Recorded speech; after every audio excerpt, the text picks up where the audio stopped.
La fourme est bonne. Oui, la fourme est bonne, bien sûr. Alors attention, est-ce qu'on a le cependant de Seb tout de suite? Il est calme.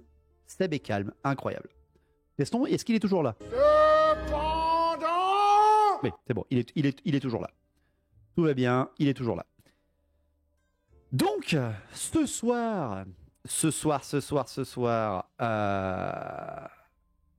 la fin du premier chapitre. Ça y est, c'est officiel, c'est terminé. Donc, pour vous rappeler un petit peu quand même où est-ce qu'on en était, Malekith avait débarqué sur Ultuan, il avait ramené tous ses survivants, mis à part Elébron. Il était accompagné d'une mage elfe noire et de quelques troupes de grandes, vu que sa mère n'avait pas voulu le suivre, une mage elfe noire qui s'appelait, une sorcière elfe noire qui s'appelait Drusala, accompagnée de Malus Darkblade. Il a perdu Malus Darkblade dans une bataille titanesque contre Tyrion. Mais avant ça, Malekith a été rejoint par Imric, bien sûr, Imric, ainsi que Teclis officiellement, vu que Teclis est en train de rentrer dans le plan où son frère est foutu, malheureusement, hein, son frère, Tyrion, va devenir l'incarnation de Kain par tout ce qui lui arrive au fur et à mesure. Il sent que son esprit va vaciller et va sombrer dans la folie de Kain et ne pourra jamais devenir le grand, le roi phénix qu'il a toujours rêvé. Tandis que Malekith, de son côté, eh bien, dans le plan de Teclis, semble devenir lui-même Azurian, qui va devoir combattre Kain, mais pas Kain lui-même. Bref, c'est le bordel. Littéralement, c'est le bordel. On en arrive à un point quand même là où comment se termine donc le dernier stream. Oui, on a vu Zalibou. Le dernier stream s'est quand même terminé avec la mort de Malus Darkblade. Déjà, mort définitivement. Qu'est-ce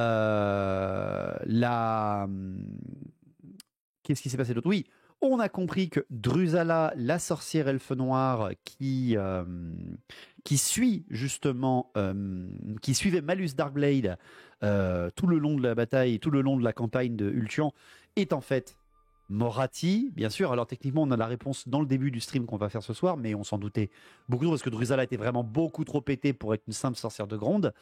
Et on sait qu'on en est maintenant à la course à l'épée de Kain.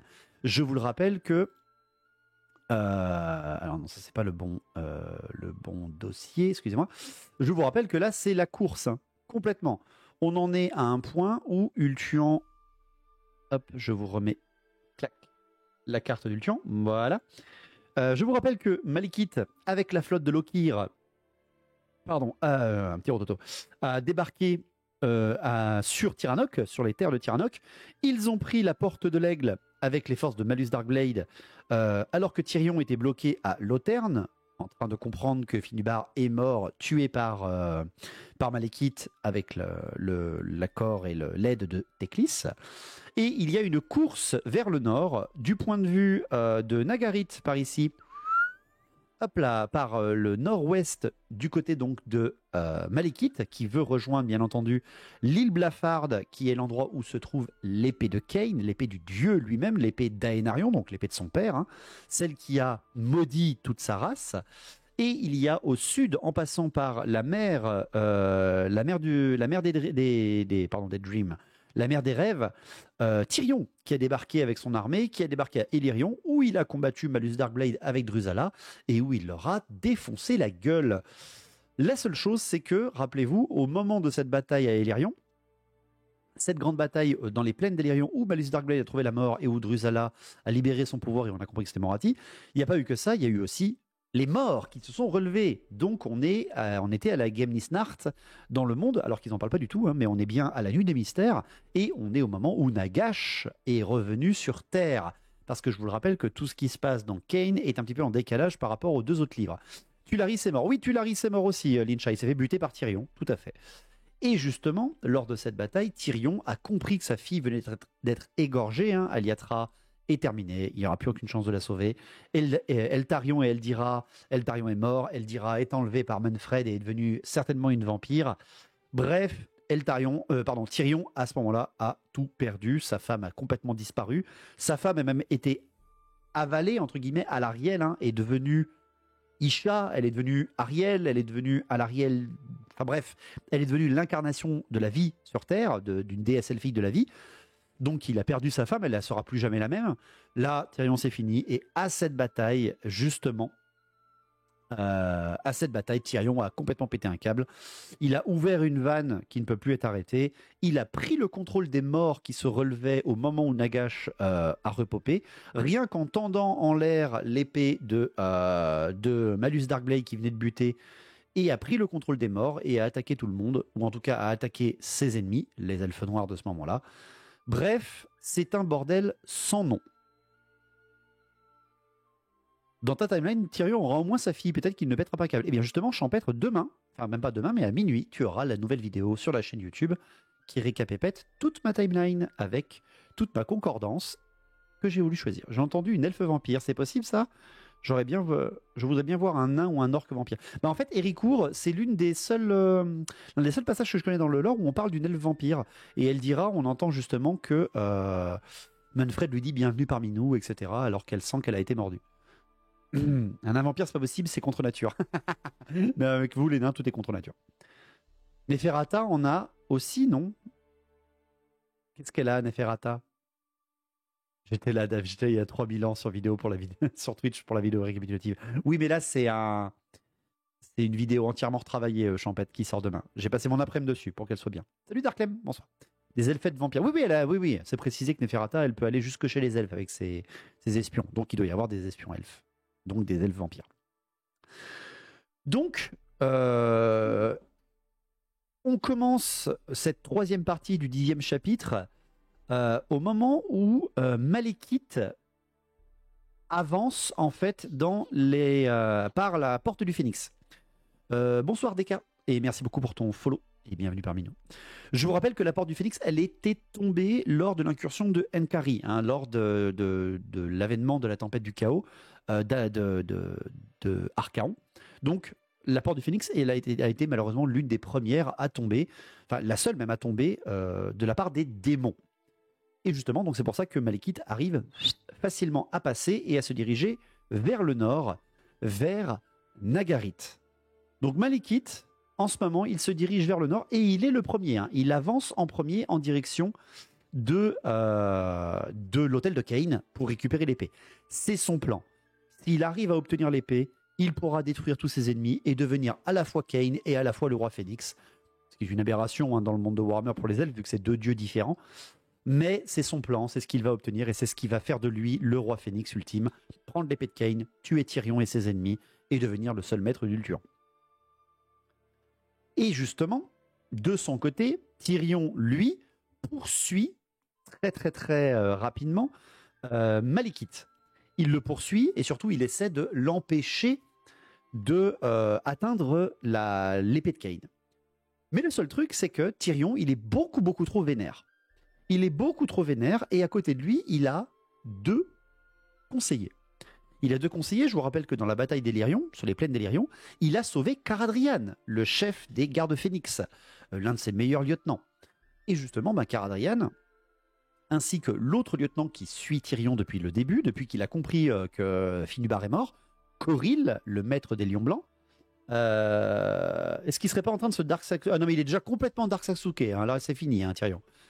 Ces deux-là, ces deux conseillers, donc Coril, le chef des Lions Blancs, et Caradhrian, le chef des gardes Phénix, donc les deux meilleurs lieutenants qui pourraient se payer à ce moment-là, commencent à expliquer à Tyrion que, ouais, alors c'est bien beau de le poursuivre maintenant, mais là on vient de faire une énorme bataille sur les plaines d'Ellyrion, il faut que les gars dorment, parce que si les gars dorment pas, en fait, ils vont tomber, ils vont mourir, on va pas pouvoir les sauver, là, ils vont tomber de fatigue, ils vont mourir de fatigue.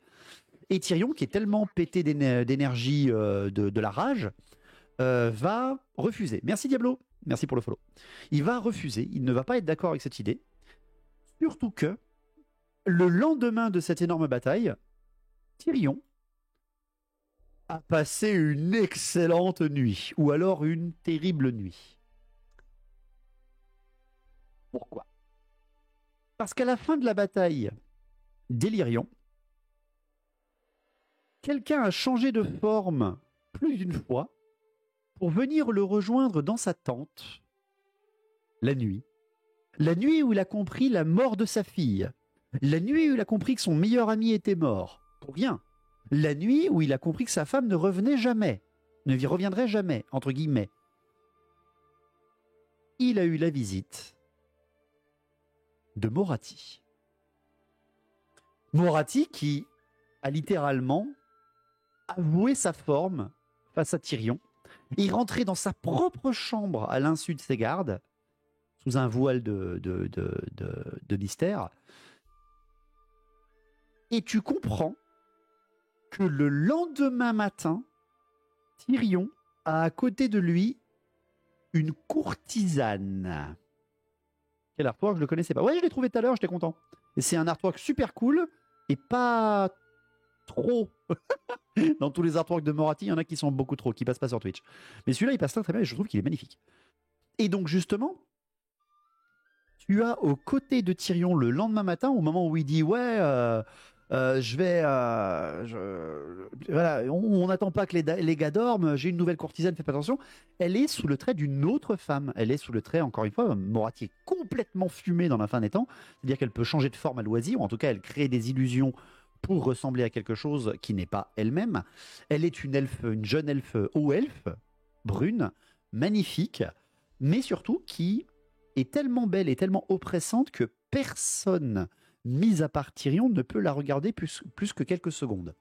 Coril, il comprend qu'elle est superbe, mais il détourne les yeux, il se dit qui c'est cette femme, et hop, il est obligé de détourner les yeux, même il l'oublie pendant qu'il détourne les yeux, puis voilà. Il y a un sortilège qui est ultra puissant sur Moratti, car elle est pétée de puissance.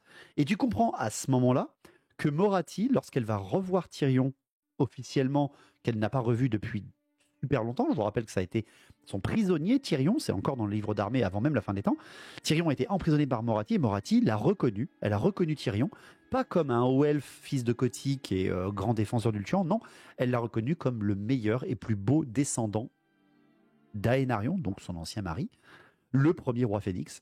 Elle a vu en elle Aénarion. Et là, elle offre littéralement ses services et son corps et ses pouvoirs à Tyrion. Car en lui, elle ne reconnaît pas Ultuan du tout. Elle oublie tout ça. Elle ne pense qu'à une chose. Elle pense que à Aénarion.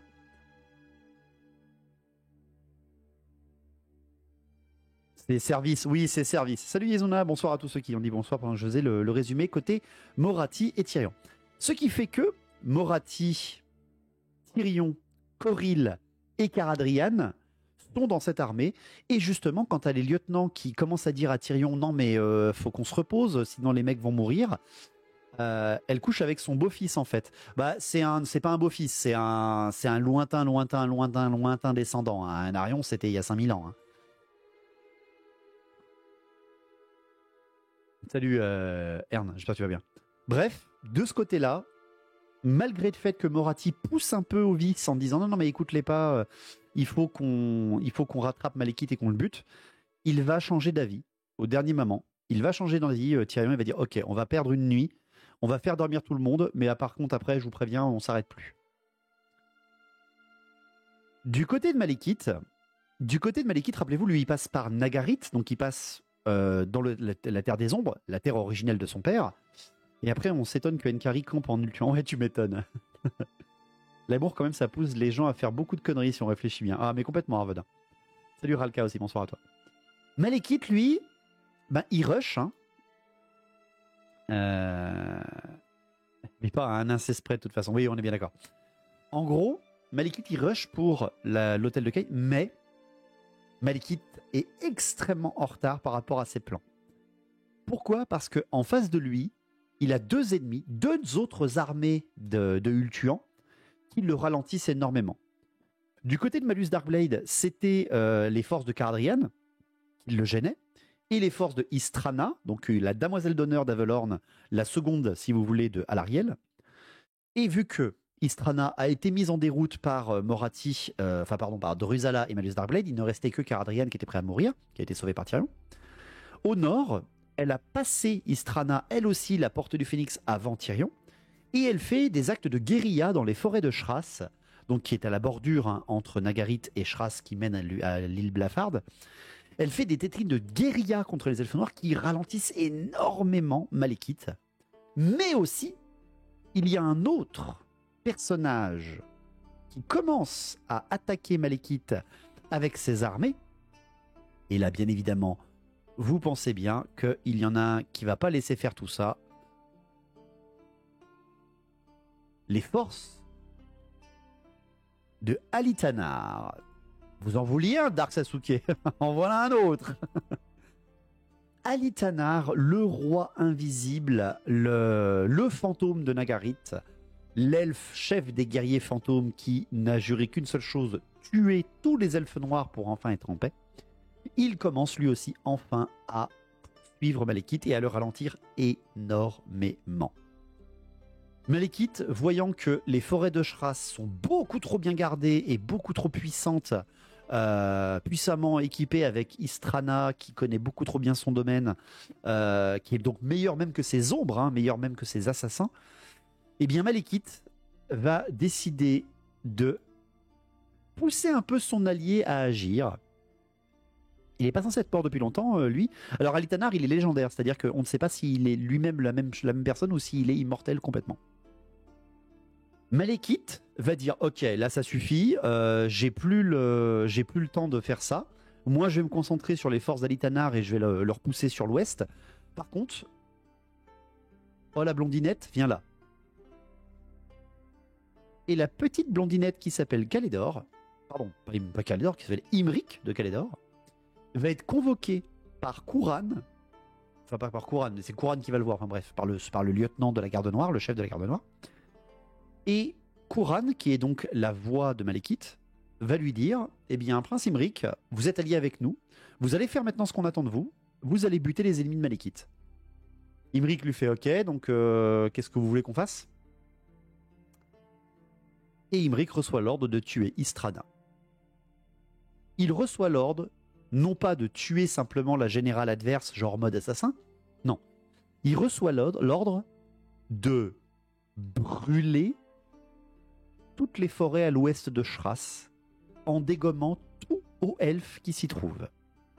Et là, Imric, tu sens que le gars, alors c'est décrit dans le roman, c'est décrit comme le mec qui fait ok, alors depuis le début, en fait, on a fait personnellement mes princes dragons, mes forces de Caledor, certes, elles ont un peu égorgé les hauts elfes à la porte de l'aigle, mais après derrière, on n'a jamais combattu les hauts elfes, ok, hein?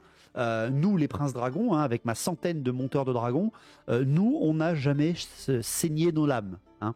Nos dragons, bon, certes, ils ont cramé des gens, ils ont bouffé des gens, mais c'est des dragons. Hein, voilà, eux, ils peuvent suivre l'idée de Malekith. Mais pour moi, je trouve que mon honneur est encore un peu sauf parce qu'en fait, j'ai jamais versé le sang moi-même. Légèrement hypocrite. Et Imric, à ce moment-là, va donc devoir s'occuper de Istrana. Il va littéralement une centaine de dragons. Ouais, il a une centaine de dragons à ce moment-là. Ils sont surpuissants, hein, Caledor. Et en fait, Imric va cramer Shras. Donc Shras est littéralement détruit par Caledor. Istrana sera tué par Imric lui-même. Il va tuer cette chef, une de ses anciennes alliées. Hein. C'est une membre du conseil. Hein. Istrana, c'est quelqu'un d'ultra important. Hein. Il va la tuer lui-même, la planter de sa propre lance. Et à ce moment-là, Imric, il commence à vriller. Voilà, il commence à se dire, bon, ben voilà, je suis un traître. Mais est-ce que je suis vraiment un traître? Et en fait, tu commences à comprendre que Imric, il commence à vraiment se dire, ouais, bah en fait, tant pis. On va détruire Ultuan et on va... Voilà. C'est qui déjà celle-là? Bah, c'est un des personnages secondaires de la fin des temps qu'on n'a jamais entendu parler, à part quelques romans. En fait, Istrana d'Avelorn, elle est la, si vous voulez, elle est la seconde de Alarielle. C'est la damoiselle d'honneur. C'est celle qui protège toute la cour de Alarielle, pardon. Et dans le roman, elle est décrite comme une super championne de guérilla. Voilà, en gros. Mais en termes de lore, c'était littéralement l'une des héroïnes du monde d'Ultuan pour les hauts elfes. Elle n'était pas à l'égal de Coril parce qu'elle n'était pas chef des Lions Blancs, mais elle était la chef des Sœurs d'Avelorn. Donc quand même, elle n'a pas sa figurine sur la carte, sur le livre d'armée, mais en termes de lore, elle est importante. Bref.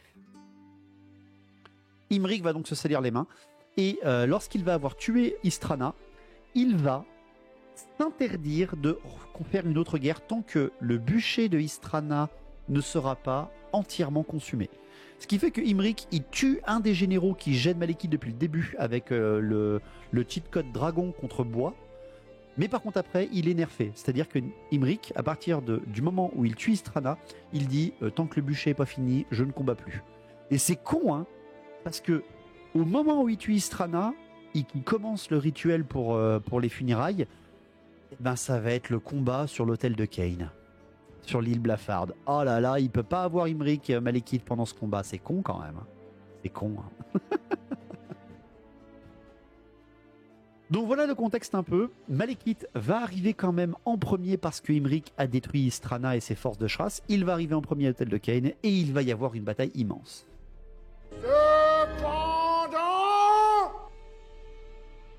Cependant, il y a une force dont on n'a plus parlé depuis le livre Nagash. Il y a des elfes qu'on n'a plus parlé depuis le livre Nagash. Et ces elfes, ce sont les elfes sylvains qui ont été envoyés par Ariel pour tenter de sauver Aliatra et qui ont disparu en termes de lore. Les meilleurs, bien sûr, Nero.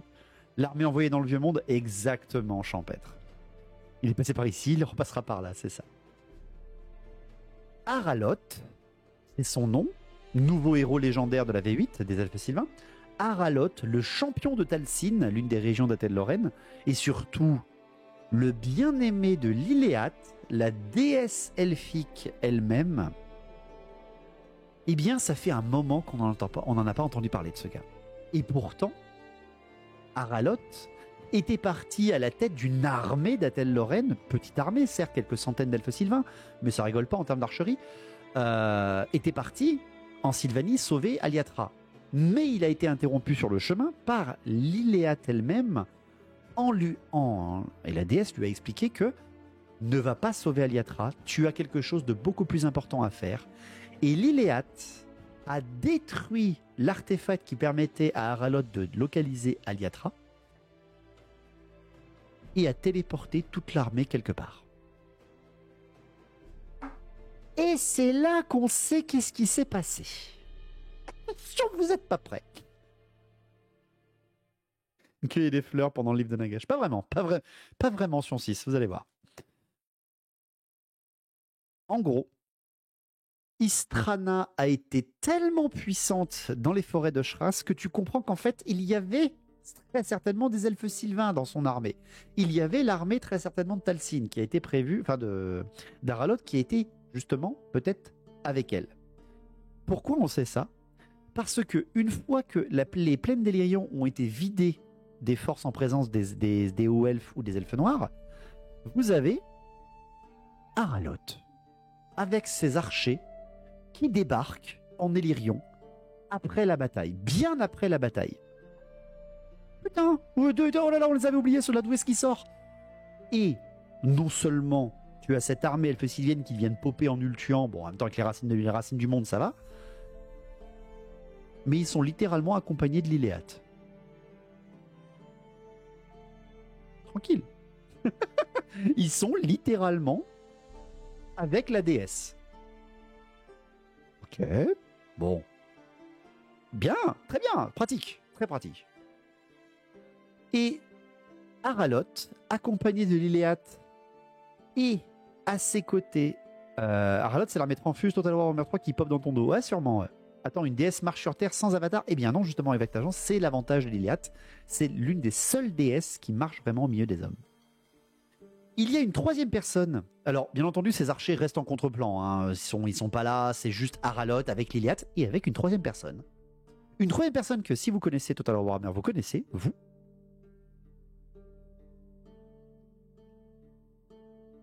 Il y a, à ses côtés, Kalara. Une archère elfe sylvaine qui traversait le monde encore quelque temps, seule et isolée, car elle avait apparemment fait une erreur envers les dieux.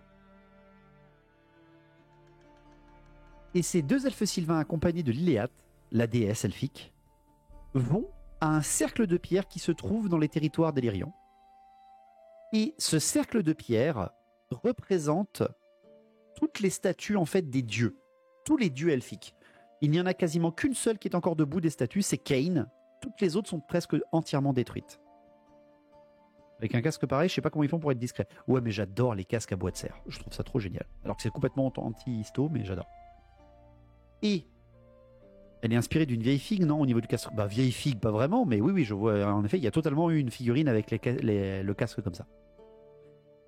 Et donc, Aralot, à ce moment-là, va suivre Liliat. Liliat qui lui dit, bon, bah écoute, je vais t'expliquer enfin pourquoi tu es là. Je vais t'expliquer pourquoi tu es là. Et en lui expliquant, elle va lui faire voir une vision. Les statues vont s'animer. Liliad va littéralement devenir un brasier de feu elle-même. Et Aralot va avoir littéralement la vision du Ranadandra. Il va revivre en direct, en mode fumée qui combattent l'une contre l'autre, en mode vision. Il va revoir la guerre des dieux elfiques. Il va revoir Orion, enfin pas Orion, il va revoir Kurnous et Isha, tous les deux amoureux. Cain derrière, jaloux. Il va revoir Cain aller chercher Isha, tuer Kurnous et combattre Azurian. Et Liléat au milieu en train de pleurer, avec tous les autres dieux qui changent de camp, qui se battent entre eux, Ekarti et Akarti, les deux déesses sœurs qui s'entretuent, etc. Et quand tu sais ça, tu fais putain, mais le livre qui spoil, le spoil complet. Et Azurian, qui va apparaître devant Aralot lui-même, va, au lieu d'aller combattre Cain qui est en train de tuer Orion, en train de tuer Kurnous, Azurian va se retourner vers Aralot, donc cet elfe-là. Et Azurian, c'est un dieu qui a un masque. Il a un masque facial, on ne voit jamais son visage. Et au moment où le masque d'Azurian est enlevé par le dieu en fumée, c'est une vision, il enlève son masque comme s'il voyait Aralot en train de le regarder. Et Aralot, il voit que le visage de Azurian, c'est le sien.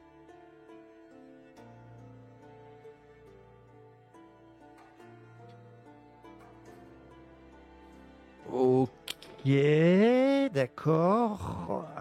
Compris là. J'ai pas compris. Ouais, Torek, je sais pas. Je suis un dieu. Je suis un dieu biotique. Mais voilà, non, c'est pas compris ce passage. Pas compris ce passage. Et la vision va s'arrêter là. Et lorsque la vision va s'arrêter, alors attention, pour ceux qui ne connaissent pas le livre, tenez-vous bien, je vous préviens. Au moment où la vision s'arrête, alors Aralot, il est un peu sur le huc, il se dit mais qu'est-ce qui se passe? Pourquoi je me suis vu moi en Azurian? Qu'est-ce que c'est cette histoire? Il regarde Kalara, et Kalara, elle n'a pas du tout eu la même vision. Et Kalara, elle se dit oula, elle a l'air complètement changée, elle a l'air taciturne. Et en face des deux elfes, Liléat est toujours là, la vraie, et elle a ouvert un portail. Et elle explique à Aralot et à Kalara, je vous rappelle qu'Aralot, il a son petit aigle, je sais plus comment il s'appelle, il a son petit faucon là. Et elle explique à ses... elle n'est pas expliquée plus tard, la vision d'Aralot? Si, plus tard, mais pour l'instant, on ne comprend pas. Et elle explique que le portail qu'elle vient d'ouvrir, il mène au jardin de Nurgle, dans les royaumes du chaos. Et Liléat explique à Aralot et Kalara qu'ils doivent aller dans le manoir de Nurgle lui-même pour sauver Chiala. Chiala, la déesse de la médecine, des soins, littéralement, qui est prisonnière de Nurgle. Et elle leur dit: le portail restera ouvert le plus longtemps possible jusqu'à ce que vous reveniez. Chiala, ouais, c'est la déesse des médecins. C'est la déesse de la médecine, de la protection. Shalia. J'ai dit Chiala, pardon, c'est Shalia. Shalia. Excusez-moi. Merci, Coloré. Oui, pardon. Et challenge accepted. Voilà. Non, mais imagine quand même. En vrai, c'est le début d'un passage digne d'un JDR. Ouais, mais alors ton MJ est un vrai enfoiré. Hein. C'est le job dans tous les sens du terme. Littéralement, ouais. Alors, bien sûr, hein, elle va pas les faire envoyer comme ça. C'est une déesse très protectrice, surtout Karalot, je vous rappelle que c'est son mec, hein, littéralement. Shalia, Isha de 40k. Isha, c'est la déesse de la médecine dans 40k. Ah, je savais pas. Parce que Isha, c'est la déesse de la vie dans Warhammer Battle. Et justement, elle va les bénir. Littéralement, Liliath, qui est une des seules déesses qui marche au milieu des humains, hein, Liliath va bénir et protéger des plus puissants sortilèges qu'elle a, le faucon, Aralot et Kalara, pour qu'ils ne soient pas tués en one-shot par les maladies qui imprègnent le monde de Nurgle. Non, Isha, dans 40k, est prisonnière de Nurgle. Ah d'accord, ok. Ishalia, c'est surtout une déesse humaine, non? Non. Isha, c'est la déesse elfique. Et Shalia, par contre, oui. Shalia, c'est une déesse humaine. Franchement, c'est ce passage qui m'a le plus plu dans les bouquins. Alors franchement, Héricourt, le passage est ultra osé, mais super intéressant. Et donc, ces deux elfes vont vivre un passage dans le jardin de Nurgle. On a un moment dans le livre Kane, littéralement, hein, on a un moment dans le livre de Kane où tout change.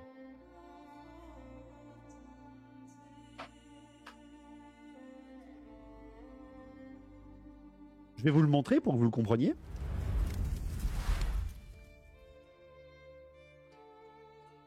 Donc ça, c'est le roman Kane, hein.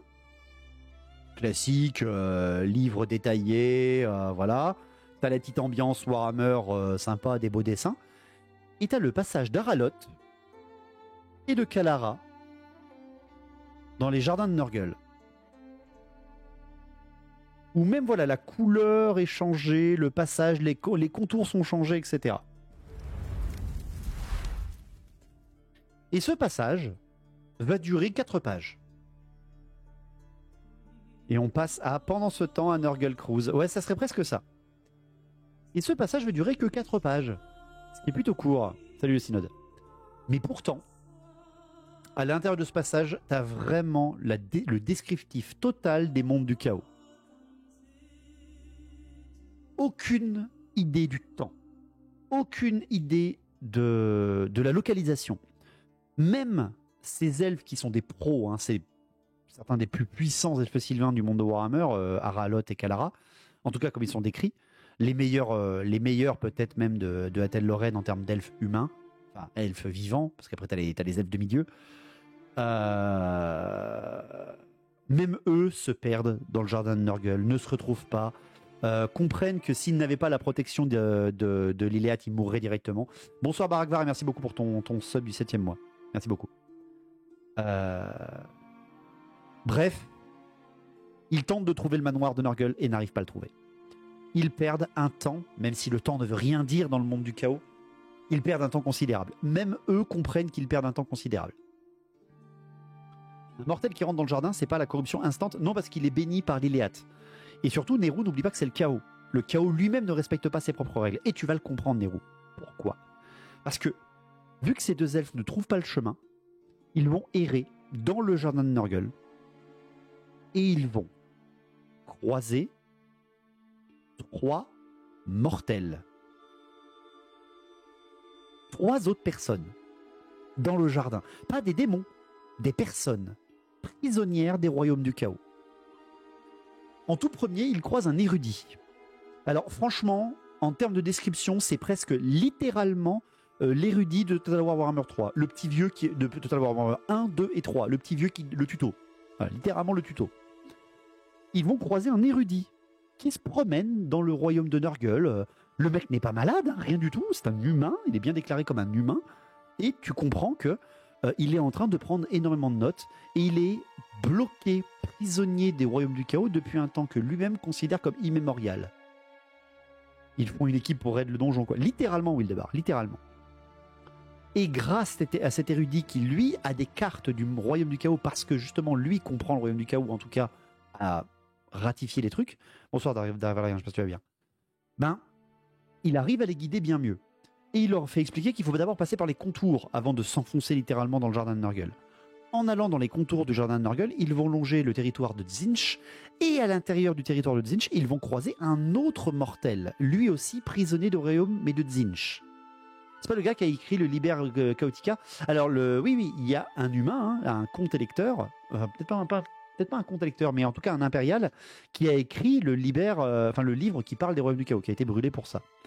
Et justement, est-ce que c'est lui? Parce que vu qu'il n'y a pas de temps dans les royaumes du chaos, ça peut très bien être un mec qui est pris dans cette timeline, est prisonnier à ce moment T, qui n'a pas vraiment de moment T dans le royaume du chaos, mais qui en fait est déjà mort depuis des siècles dans le vrai monde parce qu'il est déjà sorti plus tard.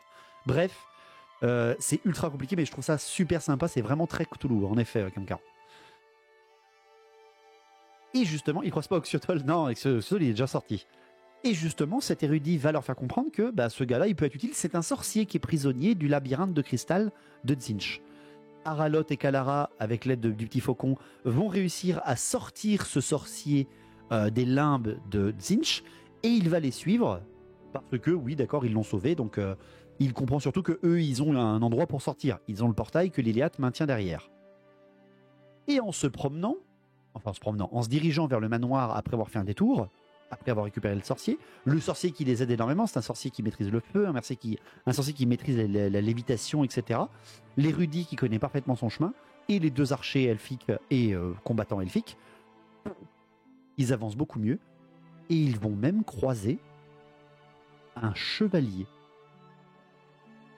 Et un chevalier qui, on l'explique dans le roman, a un accent déplorable, donc très certainement un bretonien. Il y a un bretonien prisonnier du royaume de Nurgle. Et vraiment le bretonien qui est en train de se faire écarteler. Il est en train de se faire écarteler par des Nurglings. On a une idée d'identité? Aucune. On a que des suppositions pour les identités de ces personnages. Je ne pourrais pas vous en dire plus. Les théories disaient qu'il était Keldor Drego des Chevaliers Gris de 40K. Ça serait extrêmement drôle que ça soit ça. Tu peux être à la fois mort dans le vrai monde et vivant dans le monde du chaos. Ben oui, Quentin, parce qu'il n'y a pas de timeline dans le royaume du chaos. Il croise aussi un nain qui chante beaucoup trop, non? Il s'appelle Bombabile. J'adore. Et le chevalier, ils vont le sauver, et le chevalier va leur jurer allégeance parce qu'il les a sauvés, et surtout parce qu'il veut péter la tronche de Nurgle lui-même. Donc le chevalier veut péter la tronche au dieu. Bref. Alors c'est un bretonien, un elfe sylvain, un Nurgling. Où est Abusen? N'arrête pas de spammer Metal Liquid. Gotrek, il s'amuse chez Korn. Gotrek, il est pas là. Et justement, sur le chemin où ils se dirigent vers leur objectif, le manoir de Nurgle, eh bien, alors attention, tenez-vous bien, le chevalier, le sorcier, l'érudit et les deux elfes se font surprendre par une bête de Nurgle. Bête de Nurgle, la grosse limace dégueulasse que vous avez dans Vermintide, va sauter, une bête de Nurgle va sauter sur la tronche du chevalier, et tu comprends très rapidement, et c'est très bien décrit même dans les livres d'armée, ça, la bête de Nurgle, c'est comme un gros chiot qui veut tout le temps jouer, et qui comprend pourquoi ses jouets se cassent tout le temps quand il joue avec. C'est vraiment très jovial, très Nurgle, une bête de Nurgle. Et elle va sauter sur le chevalier, va vouloir jouer avec lui, donc va vouloir lui défoncer sa gueule. Le chevalier va la repousser, et au dernier moment, Aralot lui dit de ne pas la tuer. Ils ont tué des dizaines et des dizaines de démons avant. Et Aralot lui dit non, mais tu l'as pas, elle a juste voulu jouer, c'est pas grave. Et le chevalier va voir la bête partir. Et le chevalier dit mais t'es con, c'est un démon. Et Aralot qui fait non, mais laisse, elle voulait juste jouer. Et tu fais ok, alors qu'est-ce qui se passe, Aralot? Où tu veux en venir avec ça? Genre les elfes sylvains mangent des salades et ils veulent sauver toutes les vies possibles. Non, mais là c'est pas une vie, c'est un démon. Enfin bref. Vous allez comprendre, ne vous inquiétez pas. Et bien entendu, ils vont arriver au manoir. Ils vont arriver au manoir de Nurgle. Ils vont comprendre qu'il est impossible d'arriver par l'entrée principale du manoir de Nurgle, trop bien gardé, trop bien défendu, etc. Et le chevalier va dire, bon, écoutez, vous m'avez sauvé, je vais vous sauver aussi. Et le chevalier explique qu'il va se mettre devant la porte et insulter Nurgle lui-même pour faire diversion, pendant qu'ils vont passer par un autre côté que l'érudit connaît. Ça va se passer comme ça. Le chevalier va provoquer les démons en mode « Ha ha ha, Nurgle, tu entretiens plus ta maison que ton jardin !» Enfin bref, il va lui dire qu'il est trop propre, ça va énerver tous les démons qui sont là. Mais surtout, ils comprennent que Nurgle n'est pas là. Nurgle, apparemment, est en train soit de négocier avec ses frères à la table des paix, donc c'est un endroit dans le royaume du chaos où les dieux se rencontrent lorsqu'ils sont en temps de paix, ce qui n'arrive presque rarement, ou alors il est concentré sur autre chose, ce qui sonne le glas pour les mondes des mortels, vu que s'il s'intéresse au monde des mortels, c'est que très certainement le monde des mortels est en train de se faire défoncer la tronche. Sacrée insulte, voilà, la table des paix. Et Araloth, Kalara, l'érudit et le sorcier vont réussir à atteindre la chambre de Nurgle, là où il y a justement le fameux chaudron de Nurgle, et où il y a à l'intérieur une cage, comme une petite cage à oiseaux, vous savez, qui est attachée au plafond. Donc, Araloth et Kalara vont se faire envoler par le sorcier, qui les suit depuis le début, enfin depuis qu'il les a sauvés, qu'il a été sauvé. Et dans cette cage à oiseaux, dans la chambre de Nurgle, au-dessus de son chaudron, ils vont trouver un démon. Dans la cage, il y a un démon. Un démon boursouflé, suppuré, éviscéré, dans un état lamentable. Un démon qui même repousse Araloth et Kalara de vision. Et il n'y a que Kalara qui va repérer sur le démon, au moment où Araloth recule en disant « Ah mon Dieu, il est immonde !» Elle va repérer un bracelet d'argent au poignet de ce démon. Et Kalara va dire à Araloth, enlève le bracelet. Araloth enlève le bracelet et en une seule seconde, une lumière gigantesque va envahir la pièce et Shalia, entièrement soignée, désenvoûtée, apparaît.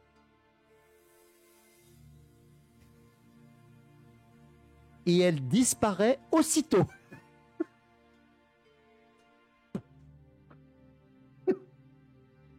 Même pas merci de m'avoir sauvé.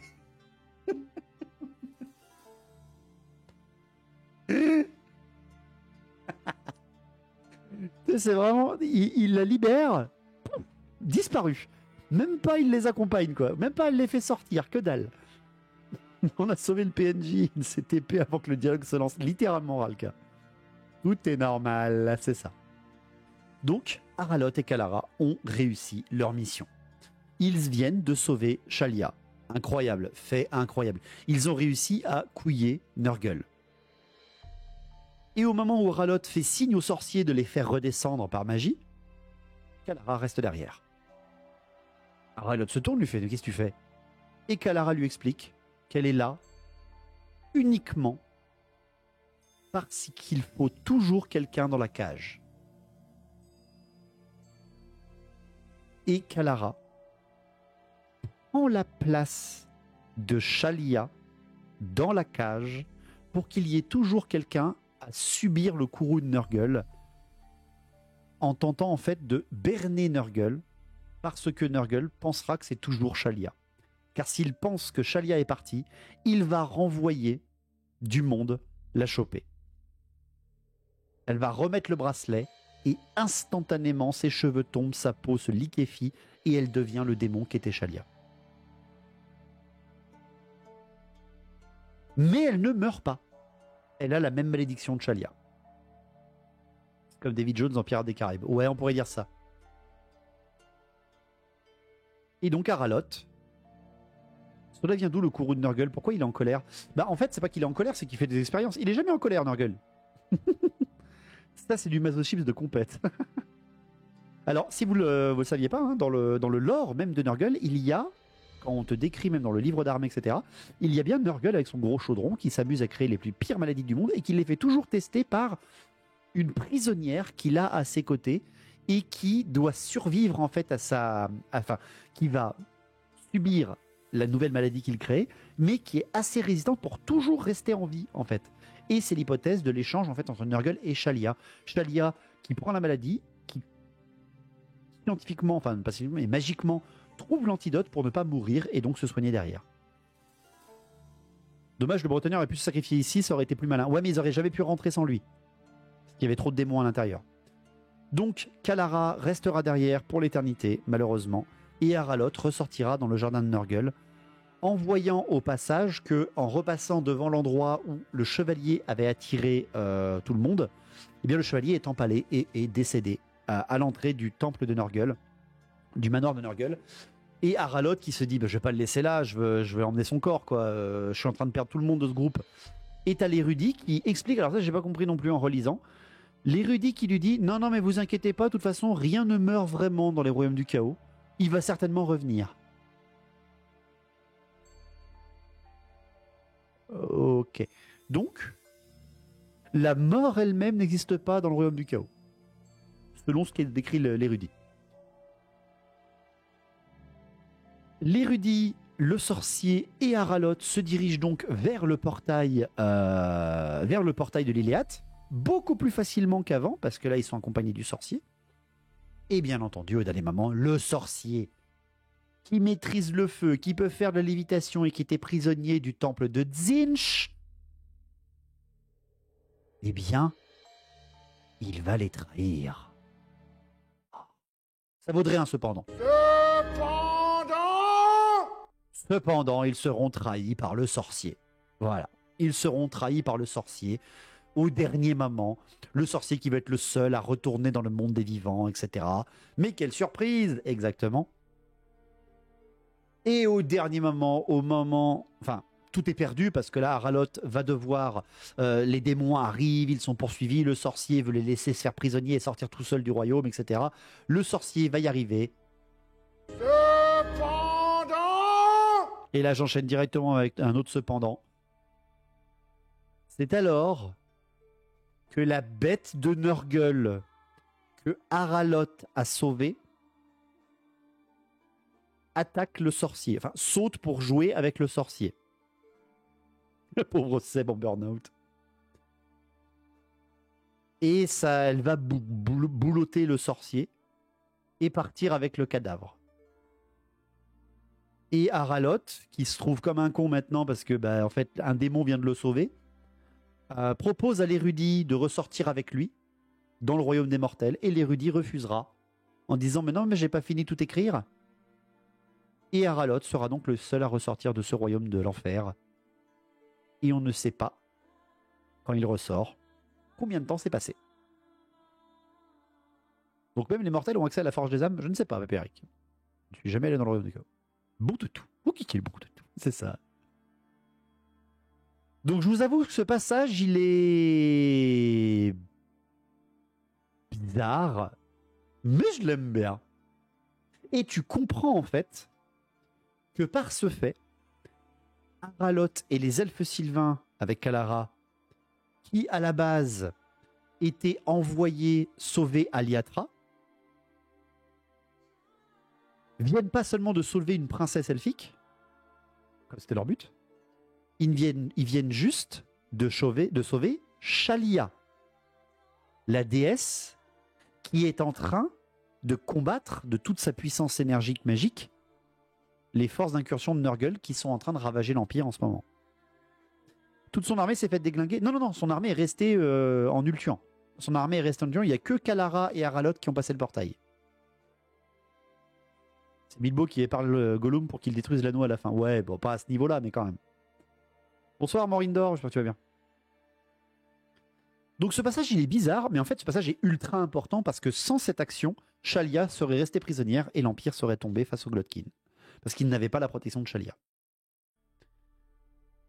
Donc intéressant, mais bizarre, mais intéressant. Franchement, je suis pas contre un passage comme ça. Mais bon, quand même, aller dans l'homme du chaos juste parce que t'es l'amant d'une déesse et ressortir sans aucun problème, bon, un peu bizarre. Mais quand tu vois dans Total War Warhammer 3, c'est littéralement le but de la campagne d'aller dans l'homme du chaos et de revenir alors que t'es des mortels. Oh, c'est good. Ça passe. Ça passe. Le mec, quand même, il perd sa meilleure amie. Hein, et il est obligé de se salir les mains pour y aller, quoi. Donc, moi, je trouve que ça passe. Voilà. Vous en pensez ce que vous voulez, mais je trouve que ça passe. Donc, on revient en Ultuan. Bon appui sur les jambes et belle détente, c'est ça, c'est ça. On revient donc sur Ultuan pour la fin de ce chapitre avec la bataille de l'île Blafarde, la bataille de l'hôtel de Kane, la bataille pour l'épée de Kane. La forge des âmes ne peut pas être détruite. Ben, techniquement, Jérémy, selon ce qu'on comprend là, oui, si tu pourrais, en tant que mortel, aller dans le royaume du chaos, exploser et détruire la forge des âmes pour qu'il n'y ait plus de réincarnation de démons. Ça serait incroyable de faire un scénario comme ça. Nous sommes à la bataille de l'île Blafarde. C'est la bataille pour l'épée de Kane, la bataille pour celui qui va devenir Kane, et donc celui qui va détruire les elfes. Malekith arrive en premier, comme je vous l'ai expliqué, mais bien évidemment, ça serait trop facile. Et ils n'y ont pas pensé. Non, ils n'y ont pas pensé. Mais bien évidemment, ça aurait été trop facile. Il y a déjà les gardiens de l'hôtel de Kane, les gardiens aux elfes de l'hôtel de Kane, et il y a une armée qui est en train de l'attendre, une armée en défense, et il s'agit de l'armée de Thor Ivresse. L'armée de Thor Ivresse.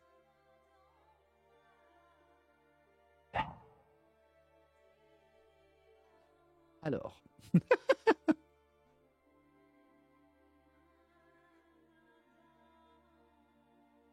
Oui, tout à fait, Quentin. Les gardes du Temple Maudit, comme ils s'appellent, sont commandés par Anaran et Anarel.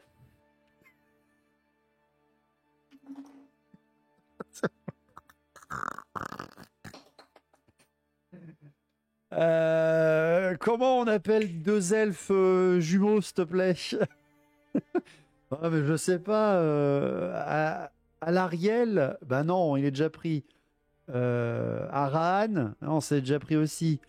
Anaran, ah oui, c'est bien ça. Et la fille, bon, Anarel, c'est des jumeaux.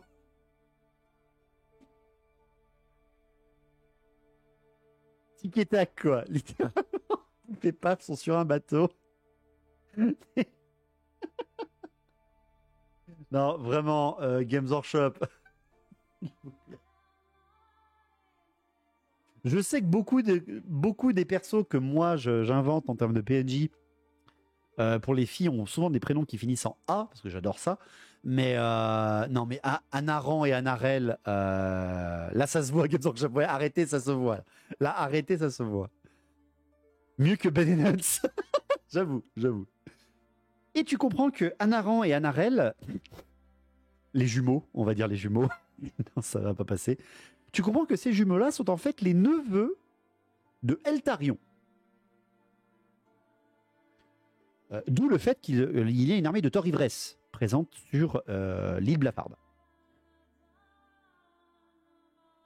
Oui, il a des neveux, apparemment. Il a des neveux, Eltarion. Eltarion qui est mort, hein, je vous le rappelle. Il est mort lors de l'incursion de Nagash. Hein. Il est mort lors de la réincarnation de Nagash. La création de personnage pour nul. Voilà, on va dire ça comme ça, les synodes. Et surtout, Anaran et Anarel, les neveux de Eltarion, ont eu une vision d'Eltarion à sa mort qui leur a donné le talisman de Oef qu'il porte autour du cou qu'il a donné à la fille et qui leur a donné le croc d'acier, son épée, qu'il a donné au garçon.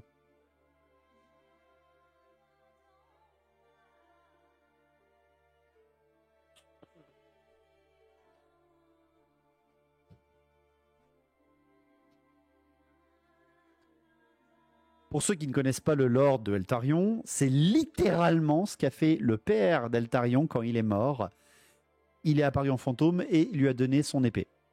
Sauf qu'il y a un énorme problème à ce moment-là dans le roman, et Lincha a complètement mis le doigt dessus. L'épée d'Eltarion, elle est détruite. Il l'a détruite en perçant le sortilège d'Arcane pour atteindre Arcane. Et ce moment ultra badass,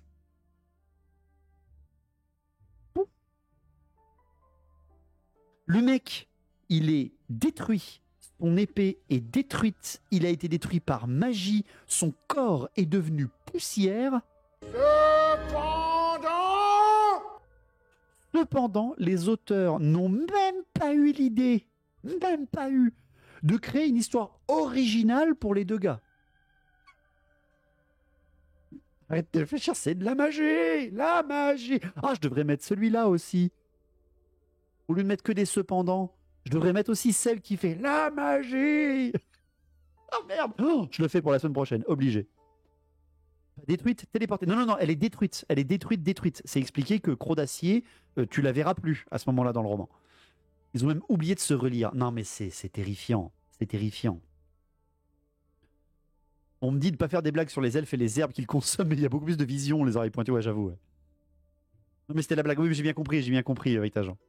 Enduril, la flamme de l'Ouest a été reforgée. Ah non, mauvais livre. Ouais, mauvais livre.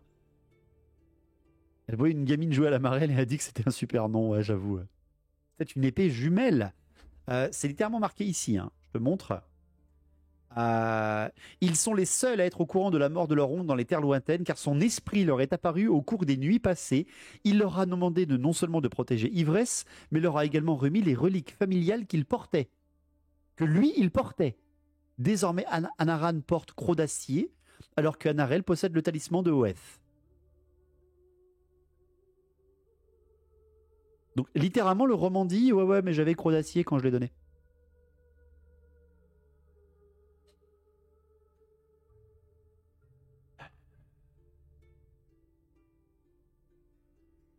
Enfin bref. Pour défendre également le temple maudit, on a Alitanar qui est présent. Vous le voyez ici, hein, Alitanar est bien présent. On explique qu'il ne veut pas commander, qu'il veut rester dans l'ombre et qu'il veut attendre le bon moment pour tuer son ennemi, donc il va vraiment être le roi des ombres. Et on t'explique qu'il y a énormément de régiments de Thor Ivresse qui ont suivi. Il y a les Revenants de Cain qui sont les gardiens de l'île, mais tu as la Garde Argentée, les Faucons Célestes, les Chevaliers de Thor Gaval. Si vous jouez Thor Elérion, pas l'Elérion, si vous jouez Ivresse sur Total Warhammer, vous saurez que ce sont bien les régiments d'élite de Thor Ivresse. Donc déjà, les jumeaux, ils ont juré de défendre Thor Ivresse, mais ils vont défendre l'hôtel de Cain à la place. Je cherchais pas à comprendre. Mais il les fait sortir les Stormcast, pas le temps de niaiser ou de se relire, c'est ça, voilà, c'est ça. Donc, il y a littéralement, hein, pour défendre l'hôtel de Cain, il y a littéralement un escadron de princes sur Griffon. Hein. C'est marqué là. Hein. Il y a 3 princes sur Griffon, il y a 5 princes sur Griffon, 3 hommes des mers sur Cotre Volant, 2 nobles sur des grands aigles. Donc ça fait combien? Ça fait 5, 6, 7, 8, 9, 10, 11, 12, 13. Il y a 13 champions sur monstres volants, aigle, cotre volant ou griffon. Là, tu fais waouh, ok. Alors là, ça fait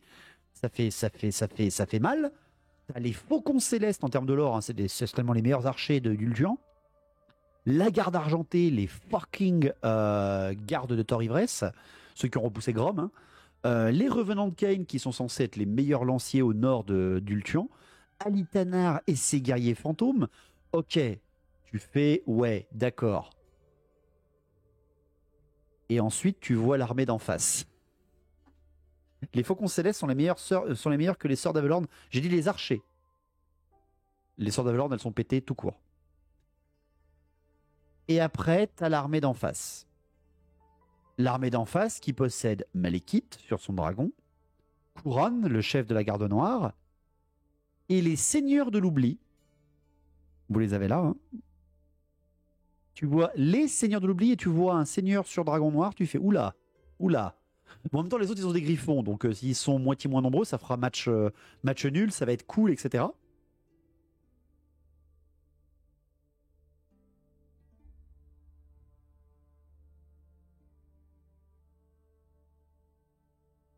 Voilà.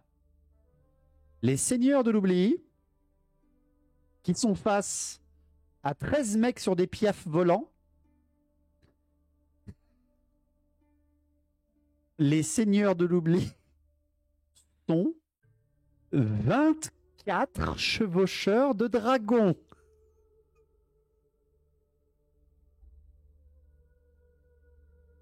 Ils ont mis un Varandro. Une serve give combien?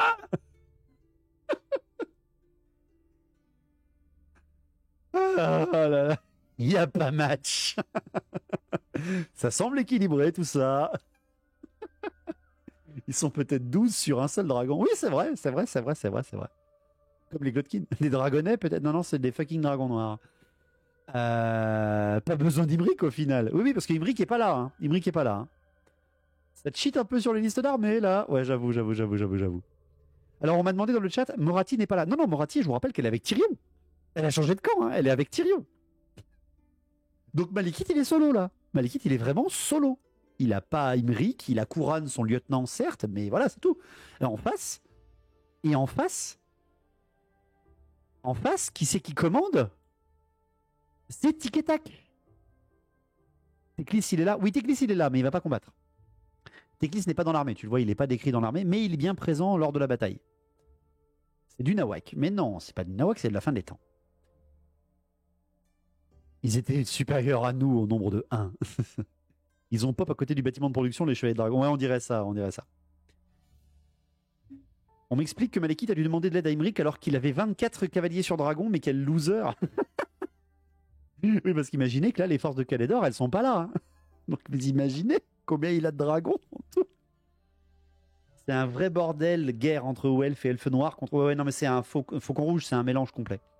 On dirait que c'est les mêmes qui ont compté les morts sur la chute de Cadia, c'est-à-dire moins qu'à Verdun en 17. plus de nommés contre un no-name. On a mis 2 no-name. Teclis, 100 candidats libres, littéralement. Release the dragons, c'est ça. Mais le petit problème pour cette bataille, comme je vous l'ai dit, c'est une course. C'est une course contre la montre pour l'épée. Et s'il y a une course, ça veut dire qu'il y a des participants. Les défenseurs de Thor-Ivresse sont à la citadelle de l'hôtel de Kane. Et leur but, ça ne va pas être de gagner. C'est pas possible. Ils savent qu'ils ne peuvent pas gagner. Anaran et Anarel voient que c'est pas possible de gagner. Malekith a beaucoup trop de monde. Son armée est beaucoup trop grande. Alitanar n'est là que parce qu'il sait que peut-être à un moment, il va avoir une occasion de tuer Malekith. Mais le deuxième participant de la course, il arrive. Il est pas loin. Il est au sud. Istrana a ralenti Malekith. Alitanar a ralenti Malekith. Il a perdu du temps à monter vers le nord. Tyrion et son armée arrivent. Le but, pour Malekith, prendre l'hôtel de Kane tout de suite, prendre l'épée et affronter Tyrion qui arrive derrière. Pour Tyrion, il faut qu'ils aillent plus vite. Il faut qu'ils l'empêchent de prendre l'épée. La bataille va être... je vais vous la résumer parce que la bataille est colossale. Alors là, vraiment, elle est énorme parce que tu as l'attaque de Malekith, puis après, tu as l'attaque de Tyrion et tu as le final. On en est déjà à 1h30. Malekith est, je vous rappelle, à 24 seigneurs dragons, je vous le rappelle, avec 24 seigneurs dragons, plus son armée composée extrêmement nombreuse de gardes noirs, commandée par Kuran. Rappelez-vous que son armée à lui, c'est son armée dite loyale, entre guillemets. C'est d'ailleurs décrit, je crois, dans le descriptif de l'armée. L'armée qui se rend sur l'île Blafard est constituée de guerriers de confiance, ce qui veut dire des soldats qui ont trop peur des conséquences pour tenter de trahir le roi sorcier. Voilà. En gros, il s'est entouré de ses meilleurs hommes. Il s'est entouré de tous ces tristes lames, etc., de son infanterie. Il s'est entouré surtout de toute la totalité de sa garde noire et des seigneurs de l'oubli. Donc en gros, le mec, il est blindé, quoi. Mais tu sais aussi que quand même, dans son armée, il y a des armées des autres groupes. Alors, ceux de Clark-Caronte, ceux de Agraef, ceux de Arcanet, enfin pas de Arcanet, mais bref, ceux qui étaient des cités, entre guillemets, tombées, ils étaient avec Malus Darkblade. Donc ils sont morts, ils ont été tués par Tyrion. Lui, il lui reste les troupes de Ningaronde, bien sûr, et bien sûr, il lui reste les troupes de Gronde, donc les troupes que sa mère lui a prêtées, entre guillemets, pour l'accompagner, mais qu'elle n'est pas venue, en même temps elle est venue, mais avec Tyrion. Donc Malekith, il sait que il faut qu'il se méfie des petites troupes d'épéistes qu'il a à côté de lui là, qui sont de Gronde, parce qu'on sait jamais. Hein, sa mère donne pas de nouvelles, elle a pas suivi, ça peut être le bon moment pour trahir. Donc il va se méfier d'eux. Mais il a sa garde noire, il a son capitaine, il a Kuran, le seul elfe noir loyaliste envers lui. Et en face, il n'y a que 2 anonymes. Aucun problème. Eh ben, le neveu et la nièce ils vont vendre très chèrement leur peau. Ils vont très chèrement vendre leur peau. Kuran, le lieutenant elfe noir, le chef de la garde noire, va tuer Anaran, donc le neveu. Il va le tuer en lui plantant sa hallebarde dans la tête. Courant est un excellent guerrier, hein, n'oubliez pas. Il est censé être un super duelliste alors que c'est qu'un héros légendaire dans le jeu. Malekith, il sait qu'il a un nouveau beau-frère. Non, pas encore. Et Anarel, la fille, sera tuée par Malekith et son dragon. Donc les deux vont mourir contre les elfes noirs. Par contre, à cette bataille, Khura'in est tué. Le chef de la garde noire est tué. Et il est tué, empalé, par Alitanar. Alitanar le bute. Il lui plante sa lame dans le corps et il tue Khura'in. Et il le met au sol. Chaotique loyal. Littéralement chaotique loyal, Blast. Donc Alitanar tuera le lieutenant de la garde noire. Et au moment où le frère et la sœur sont tués, au moment où surtout la sœur, c'est la dernière défenseuse, est tuée par Malekith, à ce moment-là, l'armée de Tyrion arrive.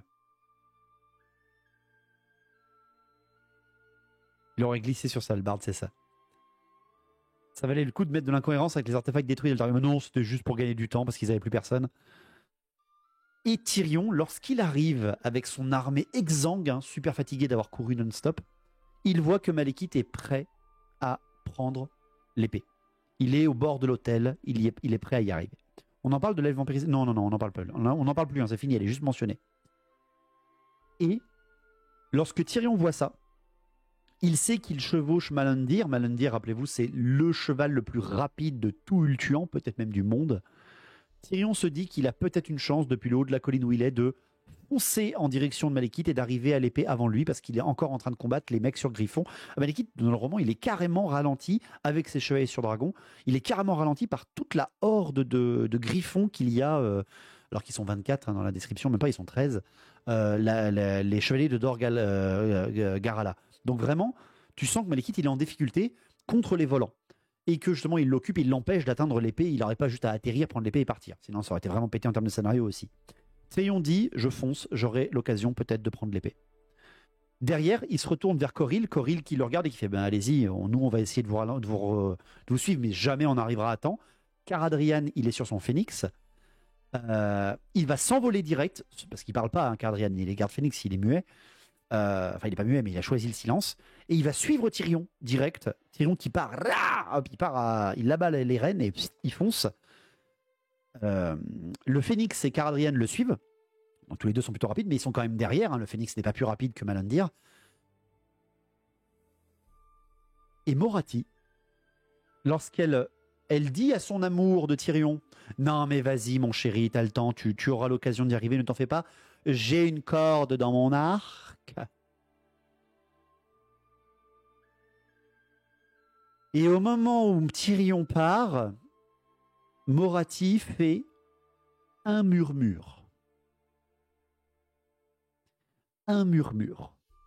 Sur toute une plaine où des milliers de personnes s'affrontent. Et dans ce murmure, toutes les forces de Gronde qui accompagnaient Malekith, mais aussi presque 50% des armées de Nagaronde trahissent Malekith.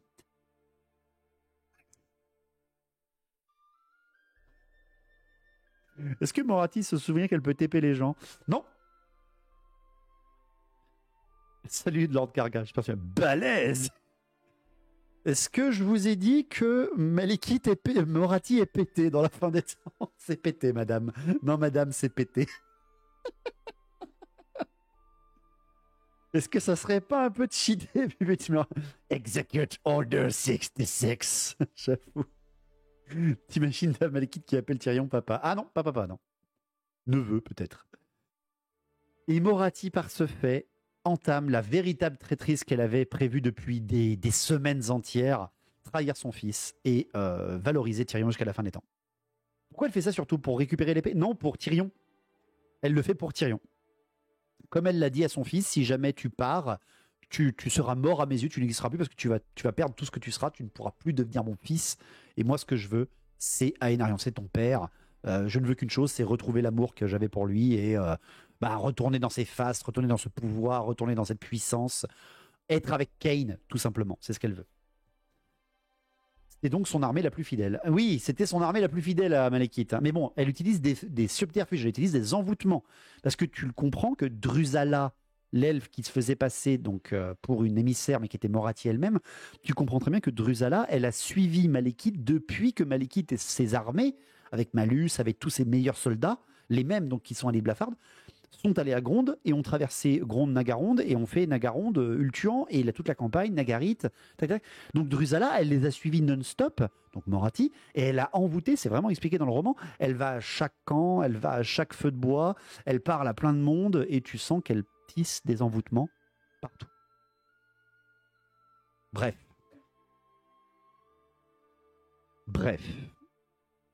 Malekith va donc poursuivre sur... Il y a une dernière personne, pardon, j'ai oublié de parler. Il y a une dernière personne aussi qui se dirige vers l'épée à ce moment-là. Donc on a Malekith qui est ralenti par les griffons. On a Tyrion qui fonce absolument vers l'épée à travers les troupes. Il y a Caradrienne qui le suit avec son phénix. Il y a une autre personne qui invoque un destrier d'ombre et qui file en direction de l'épée. C'est Teclis. C'est Teclis aussi qui fonce vers l'épée. Et il y a aussi une dernière personne dont on n'a pas entendu parler depuis le début, dis donc. Enfin, qu'on a déjà entendu parler, mais qu'on s'est dit, oh là là, la fin nulle qu'il a. Il y a un dernier protagoniste qui se file vers l'épée telle une ombre et qui va très certainement arriver en même temps que Malekith. C'est Shadowblade. C'est l'âme noire. Rappelez-vous, l'âme noire, l'assassin elfe noir de Hélébron, qui a été chopé par Drusala et qu'on pensait que tout ce qu'il était mort. Et tu comprends en fait qu'il est envoûté. L'âme noire est envoûtée comme les autres. L'âme noire, son but est simple, tuer Malekith lorsqu'il va prendre l'épée. Ça va, est-ce que vous suivez? Parce que je sais que si vous ne connaissez pas les persos elfes, ça va être compliqué, Kain. Malekith va réussir à atteindre techniquement l'autel en premier. Il aura terminé avec les griffons qui l'embêtaient. Il va atterrir. Non, il va pas atterrir, pardon. Il va pas atterrir. Son dragon est mis au sol par Alitanar. Alitanar qui lui tire une flèche monumentale et qui met au sol son dragon sans le tuer. Malekith va quand même avoir son dragon à moitié éventré avec une aile brisée, etc. Mais va continuer à combattre depuis son dragon. Legolas, ouais, littéralement Legolas. Malekith va être à 2 doigts de prendre l'épée de Kain. Et Hélébron, c'est la tante mère cousine de qui? Non, c'est la tante mère cousine de personne. C'est juste la servante de Kain qui est restée en arrière parce qu'elle voulait tuer plein de gens. J'ai pas le temps. J'ai pas le temps. Malekith va devoir affronter en tout premier l'âme noire. L'âme noire, le maître assassin de Arganet, le maître assassin d'Hélébron, envoûté par Morathi. L'âme noire va réussir à planter une de ses lames, qui je le rappelle bien est une lame d'assassin, donc empoisonnée, dans l'épaule de Malekith, à travers son armure de minuit, qui est censée être impénétrable. Il va réussir quand même à faire ça avant, alors littéralement de se faire ultra bolos. Par contre, ah, tu comprends que l'âme noire, il se fait bolos, mais à un niveau pas possible par Malekith. Il passe à travers des murs, tentant des os brisés, etc. Mais le mec survit. Ah, mais j'en peux plus. J'en peux plus. L'âme noire survit en se prenant un sortilège énorme de Malekith en pleine gueule et en se faisant bolosser. Et il survit, son sortilège qu'il a sur son esprit disparaît au moment où il passe à travers un mur de pierre, on est bien d'accord. Et il va s'enfuir en direction du nord en disant j'étais envoûté et on m'a piégé, je dois prévenir Hélébron, il y a des choses à dire. Et le mec disparaîtra comme ça. Ne cherchez pas, la magie. C'est un DBZ, ça traverse mur et montagne, mais toujours vivant. Là, c'est ça. Alors qu'il a endurance de 3. Voilà, il a endurance de 3 de 2 PV. Hein. C'est Seyar, ouais. Non, mais c'est Seyar... Non. Non. Et bien entendu, ça a laissé assez de temps. Alors Malekith, déjà, il est planté au niveau de l'épaule. Il a combattu non-stop pendant 1h30, enfin, plusieurs heures, les mecs de Thor Ivresse, puis les descendants de Eltarion, puis l'âme noire. Et il est blessé, hein. Son dragon est dans un état lamentable, mais voilà.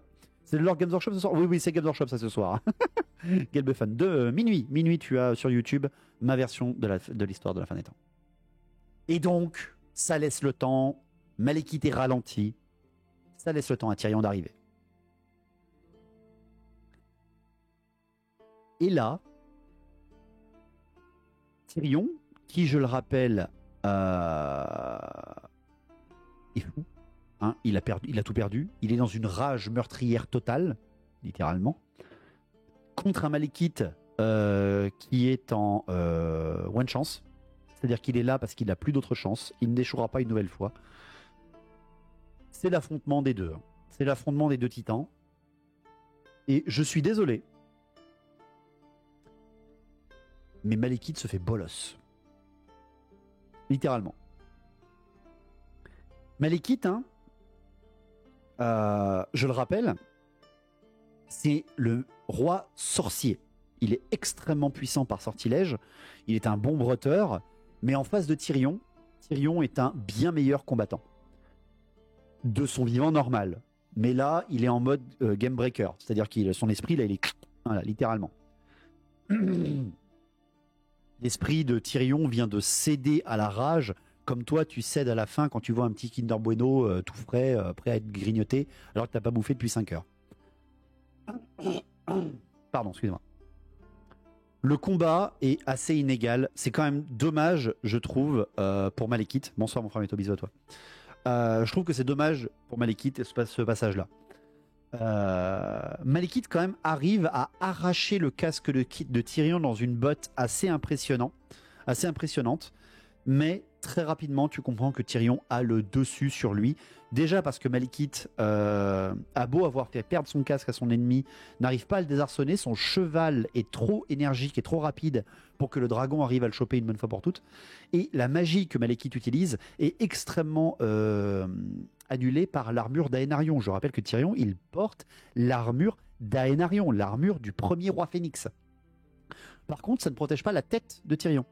Les flammes noires qu'utilise Malekith ne crament pas le corps de Tyrion protégé par l'armure d'Aenarion, c'est une armure dragon, mais son visage et son crâne fondent sous les coups de Malekith. Donc Tyrion est défiguré entièrement. Sauf que Malekith, malgré sa magie, malgré sa puissance, va se faire défoncer par Tyrion. Littéralement, il va se faire défoncer. Et ça m'énerve. Et ça m'énerve parce que Malekith, je le rappelle, c'est un personnage qui a la capacité, grâce à son épée, d'annuler la puissance magique des artefacts de l'adversaire. C'est pas pour rien que son épée, elle s'appelle la Destructrice. C'est une épée capable de détruire les sortilèges adverses les plus puissants. Et ce n'est jamais mentionné dans le roman. T'as même à un moment, je rappelle bien que Tyrion n'a pas l'épée de Cain, hein. Il l'a pas encore, il a juste son croc du soleil. T'as croc du soleil, l'épée runique elfique de Tyrion, qui frappe lame contre lame la destructrice, et tu as la destructrice qui explose. L'épée censée détruire les artefacts adverses pète face à une épée magique. Hein? Il pourrait même contrer la magie de Teclis. Il pourrait péter Galmaraz avec Destructrice, si tu préfères. La Destructrice détruite. Voilà, c'est ça, Wildebar, voilà. Ce fameux métal du scénarium contre Uno. C'est ça, Sir la Couscousière, c'est ça. C'est une épée en scénarium. C'est plus du scénarium à ce niveau, voilà, c'est ça. Les auditeurs ne le savaient sans doute pas, c'est ça, je pense. Hein. Je pense que c'est ça. Et Tyrion va éventrer Malekith à travers son armure de minuit et va le bolosser, il va lui briser les épaules. Enfin, il va lui briser une épaule, je crois de mémoire, il le met au sol, etc. Il le met dans un état lamentable. Même si Tyrion est cramé au niveau du visage, c'est tout. Le seul séquel qu'il aura de cette bataille, ça sera ça. Le face-à-face va durer une page à peine et Malekith se fait défoncer. Malekith au sol, vaincu et prêt à être abattu par Tyrion. Et c'est là que Caradrian arrive. Caradrian, chef de la garde Phénix, arrive. Il descend de son Phénix aux côtés de Tyrion. Tyrion qui lui fait « Aide-moi à tuer ce traître, aide-moi à libérer notre peuple. » Cependant, Et c'est là que Caradrian, un elfe qui a vu sa mort et qui est devenu muet à partir de là, car il sait quand est-ce qu'il va mourir, c'est la malédiction d'Azurian. Caradrian lui répond non et se met en travers de Tyrion.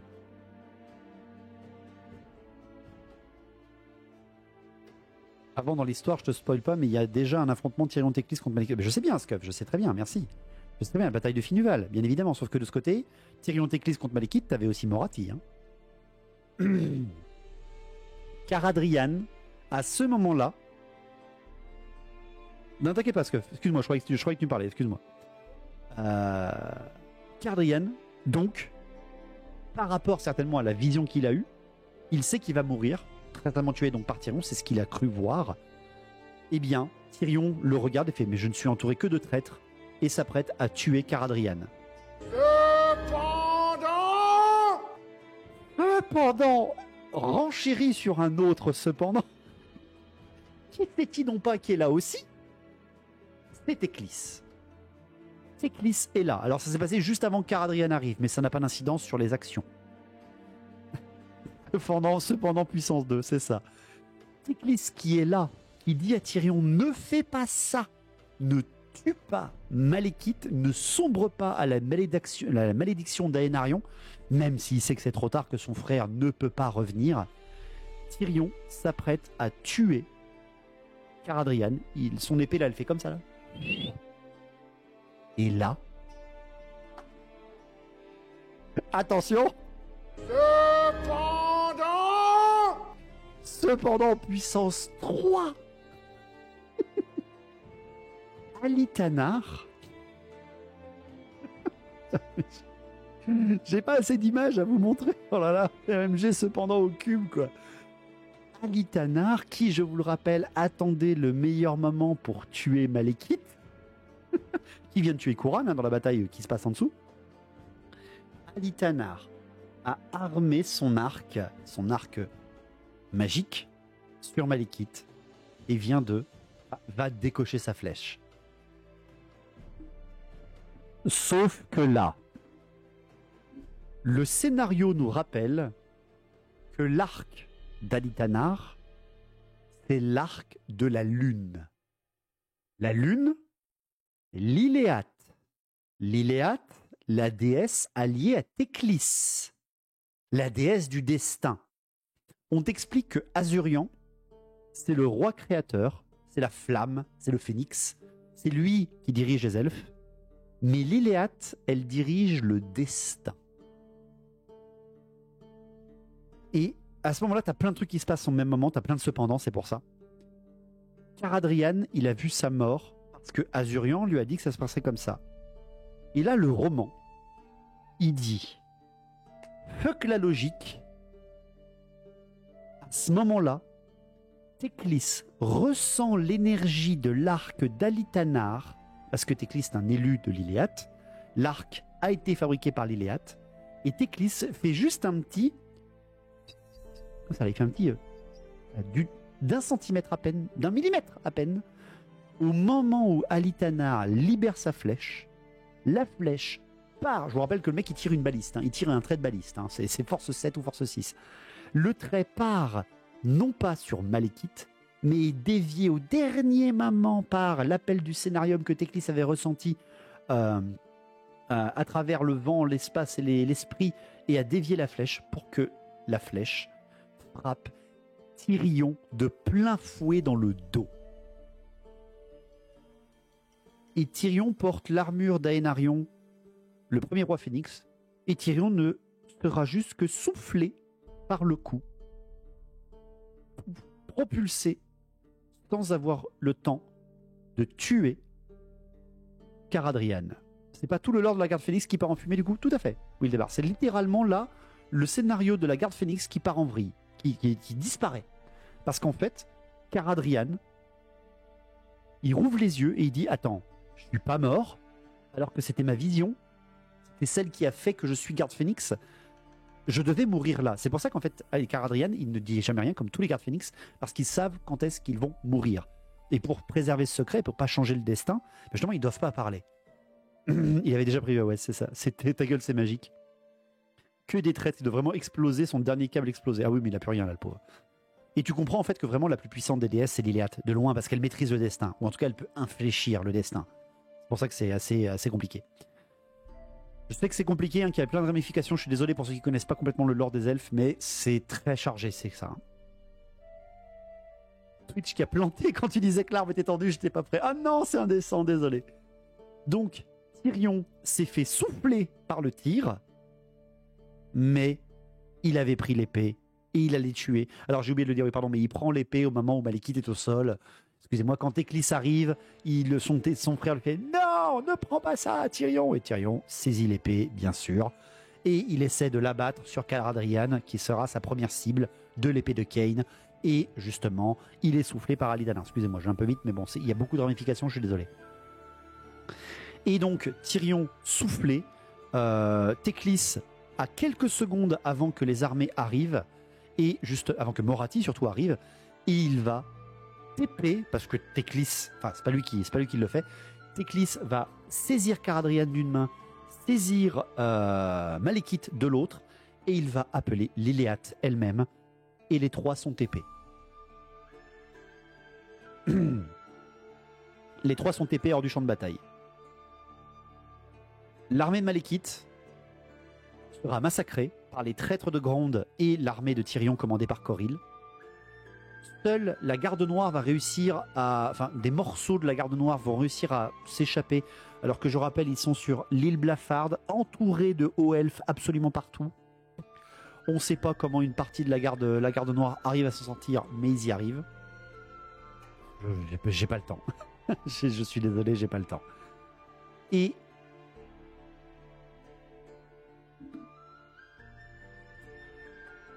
Morathi va bien sûr aller sauver Tyrion.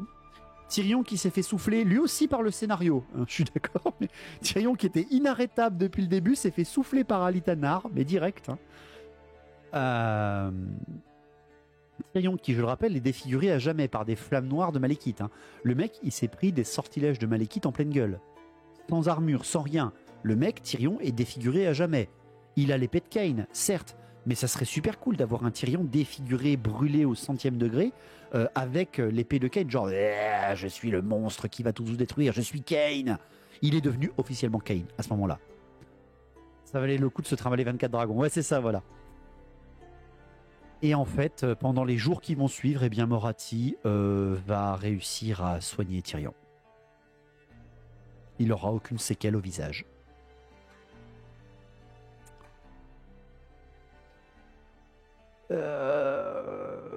C'est quand même dommage. Merci Yann Marshall, bonne soirée. Je trouve ça dommage. J'aurais bien aimé voir un Tyrion défiguré. Elle a progressé depuis que son fils a cramé. Ouais, on est d'accord, hein, on est d'accord. Après, son fils, il a été cramé par un dieu. C'est pas pareil, quand même. Morathi Biafine, ouais, on va dire ça comme ça. Comme ça, pas besoin de refaire la figurine. Exactement, Champêtre. Nul, zéro, nous dit Metaliquid. Et pour terminer cet arc, pour terminer ce chapitre, eh bien,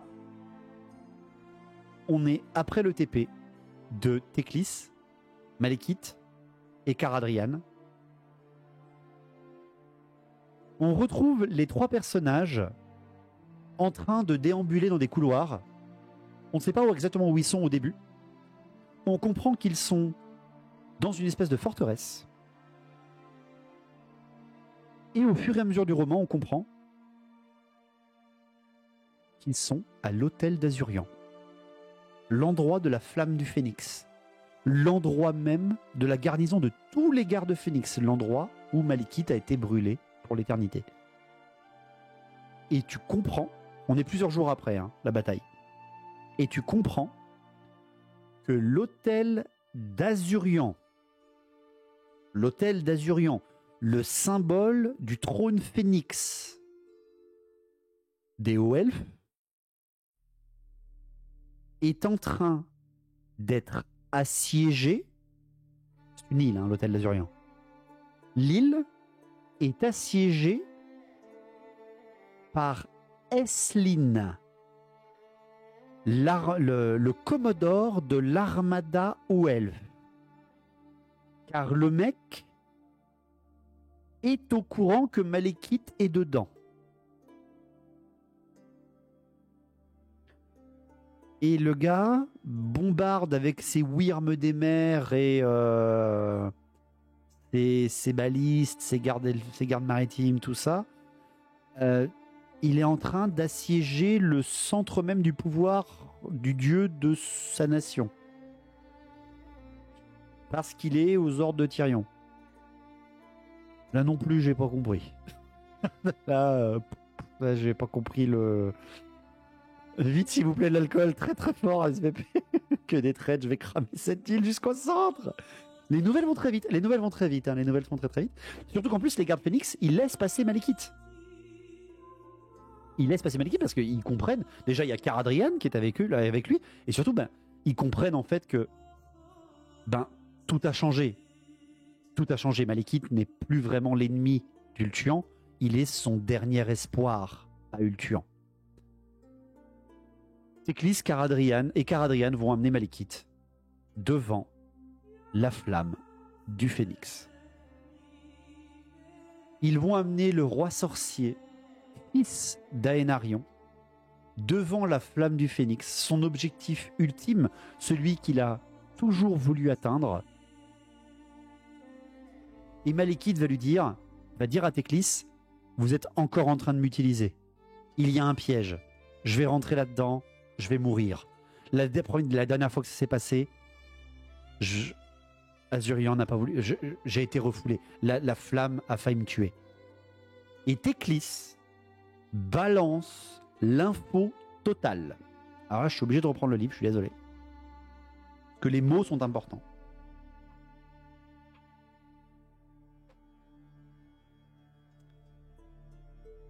Alors, Teclis dit à Malekith, la flamme ne vous a pas rejeté. Vous n'avez pas été assez fort. Azurian a toujours désiré que vous succédiez à votre père. À votre avis, pourquoi tous les rois phénix ont bénéficié de la protection des plus grands mages pour passer à travers les flammes? Et malgré cela, ils sont tous devenus fous d'une façon ou d'une autre, pas seulement Aétis et Morvael. Même les rois phénix révérés ont fini dévorés par l'ambition ou par le remords d'avoir usurpé leur trône. Malekith lui répond, mais quelle preuve tu as pour me dire ça? Et Teclis lui répond, c'est ce que Finubar m'a dit. C'est pour cela qu'il a refusé de se battre au moment où son peuple avait le plus besoin de lui. Il était bon, mais le remords le rongeait et l'empêchait régulièrement de mener les Azurs à la guerre, car il avait confiance d'être l'héritage d'une tradition hypocrite. Il a accueilli la mort avec soulagement.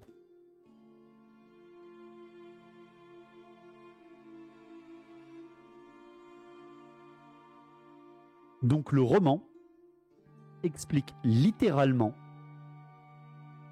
que les rois phénix, c'est une arnaque depuis le début. Bien, c'est officiel, je pisse sur la fin des temps. Ça fouette comme histoire. Tu le vois, le fluff elf, tu le jettes tout. Les mots sont durs. En vrai, c'est un peu stylé. Cracher sur des décennies de l'or en une seule page, en une seule phrase. Teclis a tué Finubar? Non, il l'a laissé mourir aux mains de Malekith. Qu'est-ce qui n'en est pas une en même temps? Depuis le temps qu'on vous le disait, la pile rouge des elfes, quoi. Je le savais, foi de nain. La fin des temps, ça pique le postérieur. Caradriel, il était pas fou, désolé. Moi, j'ai adoré, je suis un méga pro au elfe. Alors, véritablement, Léo Elfe et ce moment-là du lore,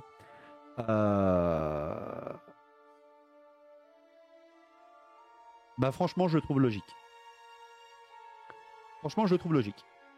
En fait, véritablement, avec le recul et tout, alors sur le moment, j'ai fait quoi? C'est de la merde. Mais plus je vieillis, plus je lis ça, plus je comprends en fait où les auteurs ont voulu en venir. Je rappelle que la tradition du roi phénix qui passe à travers la flamme pour devenir le premier des rois phénix, donc passer à travers la flamme, être suffisamment puissant pour ressortir de l'autre côté, c'est devenir l'élu d'Azurian et donc être reconnu par le dieu qui t'imbibe de son pouvoir. Le seul véritable en fait qui a fait ça volontairement, qui a fait ça, je me sacrifie, hein, littéralement c'était un sacrifice à la base, je me sacrifie pour devenir l'élu d'un dieu, c'est justement Aénarion. C'est le père de Malekith qui a fait ça. Et derrière, Aénarion, qui a été tué par des démons, malgré le fait quand même qu'il a réussi à en buter un nombre incalculable, Aénarion est mort. Et derrière, la noblesse elfique, les intrigues de la cour, qui n'aimait pas ce qu'était devenu Aénarion, parce qu'Aénarion, il est devenu champion d'Azurian. Et après, il a dégainé l'épée et est devenu un avatar de Kain, ou en tout cas, a eu une épée de Kain, et donc a un peu perdu la boule, surtout qu'il avait connu Morathi et que ça se passait des saloperies à Nagarythe. La cour a refusé que son fils hérite du pouvoir de son père. Ça n'a pas plu. Un lambda, donc Belcor Adris, je crois qu'il s'appelait de mémoire, je suis même pas sûr. Non, c'était pas Belcor Adris, c'était pas le premier. Belchanar, je crois, le second. Belchanar est nommé par le conseil, passera à travers la flamme, et derrière Malekith tentera un putsch et va être refusé par la flamme. Et tu comprends que tous les rois phénix qui ont suivi derrière, y compris Belchanar, en fait, ce n'est pas du sacrifice pour sauver leur peuple quand ils passent dans les flammes. C'est de la politique. C'est juste, il nous faut un roi phénix. Vous êtes nommé comme le grand seigneur aux elfes parce que vous êtes fort, vous êtes intelligent, etc. Passez dans la flamme et vous deviendrez le roi phénix. Mais tu comprends que quand Malekith il arrive là dans le roman, il arrive devant la flamme est toute petite. En fait, la flamme a épuisé son pouvoir au fur et à mesure des rois phénix. Et le fait que les rois phénix n'aient jamais duré éternellement, alors qu'ils ont un sang divin, ils ne devraient même pas mourir de vieillesse, contrairement à ce qui s'est passé pour certains, en fait, leur légitimité n'a pas lieu d'être. Seul un sacrifice total peut te permettre d'avoir le pouvoir d'Azurian pour l'éternité, entre guillemets. C'est ce qu'explique le roman. Mais que le roman nous dise que tous les rois phénix sont devenus fous et que tous les rois phénix ont voulu mourir, entre guillemets, parce qu'ils ne se sentaient pas nobles ou ne se pensaient pas méritants du pouvoir, c'est extrêmement mal écrit. Parce qu'en effet, t'en as certains qui sont morts de vieillesse. T'as quand même Belchanar qui a ouvert le monde aux elfes. T'as Bellator, je crois de mémoire, qui a créé la tour blanche de Oeth. T'as Caradriel, je crois qu'il s'appelait, qui a créé la musique à un niveau incalculable, la philosophie à un niveau incalculable, qui ont fait énormément avancer leur île du point de vue de la paix. Et qui sont morts de vieillesse, techniquement, dans leur lit. Et t'en as d'autres, oui, Aétis, Calédor II, Morvael, qui sont devenus complètement des fous furieux, qui sont morts à la guerre comme il leur est voulu. L'ambition les a rongés. Ouais. Et en gros, je trouve vraiment que le roman ose mettre au point quelque chose de très très dur en termes de lore, mais je trouve ça classe. Alors que je suis plus quand même un pro haut elfe qu'elfe noir. Mais je trouve ce moment incroyable. Parce qu'en fait, on t'explique que les hauts elfes se mentent depuis le début. En effet, le seul qui mériterait d'être roi phénix après Aénarion, c'était Malekith. Il est légitime aux yeux d'Azurian parce qu'en plus, rappelez-vous que Malekith a été conçu, entre guillemets, pendant qu'Aénarion était auréolé du pouvoir d'Azurian. Donc il est littéralement le fils d'un elfe qui était devenu un demi-dieu. Pas d'un elfe qui est après devenu un demi-dieu. Donc dans son sang, à Malekith, il y a du pouvoir d'Azurian. Et c'est à ce moment-là, en fait, que tu comprends tout. C'est que Malekith, il est légitime depuis sa naissance. Et le problème de toute sa vie, c'est sa mère. Du coup, sa brûlure, c'était avant ou après la guerre de la barbe? Bien avant, bien avant, bien avant. La guerre de la barbe, c'est après la déchirure. On se dit, c'est des inspirations des mythologies antiques. Ben c'est logique. C'est quand même le droit du sang qui est récompensé, c'est plutôt très moche. Alors, c'est pas un sang, c'est un sang divin, c'est encore autre chose. On est dans un monde dark fantasy. On a toujours dit que c'était Malekith le vrai roi phénix. Oui, mais Malekith, s'il se sacrifie. Ça explique aussi la puissance magique de Malekith. Bah oui, c'est ça. C'est ça que je veux le plus avec la fin des temps, c'est les perles d'instant lore et l'idée de folie noyée dans des briques-brocs de merde. Je suis tout à fait d'accord, c'est Foufoussia. Pour moi, vraiment, Malekith, en effet, il est légitime au trône phénix. Il est même légitime de pouvoir divin. Son père l'a conçu quand il était divin. Mais ce qui a changé toute la vie de Malekith, littéralement, ses choix, sa carrière, ses avancées, ses projets, son mariage, tout a changé avec sa mère. Morathi est le problème. Morathi est donc bien un agent du chaos. Pas du chaos universel, Dieu du chaos, mais du bordel. Et voilà, c'est Oedipe, c'est Freud, c'est complexe, la fin des temps. Elle est folle de Cain, voilà. Elle veut le sang, elle veut Cain. Le problème, c'est sa mère, c'est la seule partie du lore respectée. De Slaanesh, un agent of chaos, voilà, Morathi, Joker. Voilà, bref. C'est un moment que je trouve ultra beau dans la fin des temps. Maintenant, avec le recul. Attention, avec le recul. Si vous êtes en train de découvrir ça par cette vidéo ou par la rediff que vous regarderez sur YouTube, si vous êtes en train de découvrir ça, vous allez avoir très certainement, et que vous aimez bien un peu les elfes, moi quand je l'ai lu, j'ai trouvé ça n'importe quoi. Vraiment, quand je l'ai découvert, j'ai fait non mais c'est de la merde, c'est n'importe quoi, arrêtez, je veux pas y croire, j'en peux plus. J'en peux plus, je craque. Mais avec le recul, et vraiment pas longtemps après le recul, hein, pas longtemps après la lecture, en fait, c'est le seul moment où Malekith en fait comprend son destin. Et c'est pour ça que j'adore le personnage de Malekith. Parce que c'est un mec, en fait, c'est un pauvre gars manipulé depuis le début, en fait. Morathi veut Cain, je veux dire titre, c'est ça. À un moment donné, il faut la buter, la pupute numéro 1. Ah là, par contre, ouais. Pupute serait donc une pupute? Je refuse d'y croire.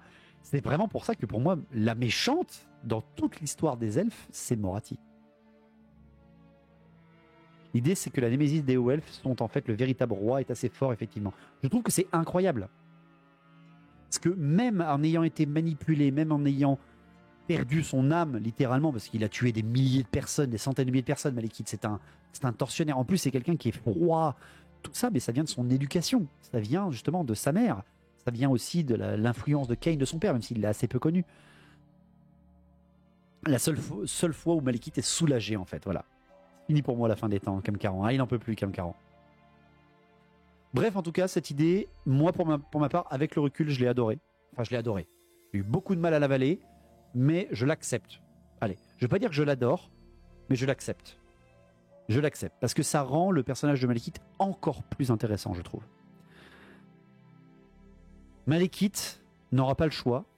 Son corps est dans un état lamentable. Il est en train de mourir. Hein. On explique vraiment dans le roman qu'il est en train de mourir, comme la flamme qu'il regarde devant lui, la flamme d'Azurian qui, à l'époque d'Aenarion, touchait le haut du palais d'Azurian et qui, là, n'est même pas la taille d'un elfe. Théclis le regarde en lui disant « Vous êtes notre seul espoir. Une fois que vous aurez passé cette flamme, la flamme ne sera plus là. La flamme sera en vous. Vous êtes la fin du phénix. Vous êtes le dernier phénix. » Ça donne un côté martyr. Je trouve ça trop bien, le martyr. Ce rebondissement est pas si mal. Franchement, alors j'essaie vraiment de vous amener un truc. On est d'accord que là, comme le dit Kamkaran, hein, c'est littéralement le lore de Warhammer, mais le lore de Warhammer qui est quand même très centralisé autour des elfes. Le lore de Warhammer avec un grand L, il vient de se prendre la claque de Bud Spencer. Hein. Littéralement, il vient de se prendre boum, la claque où tu fais 3 tours sur toi-même en te faisant cracher dessus derrière par une racaille qui passe, quoi. C'est vraiment, on met fin à cette histoire des rois phénix, c'est un mensonge depuis le début. Mais est-ce que justement c'est pas la bonne réaction à avoir? comme n'importe qui en fait. On t'a menti depuis le début, donc voilà, t'es pas content. Mais ça continue. C'est ça aussi la fin des temps. C'est des révélations incroyables que tu ne veux pas croire.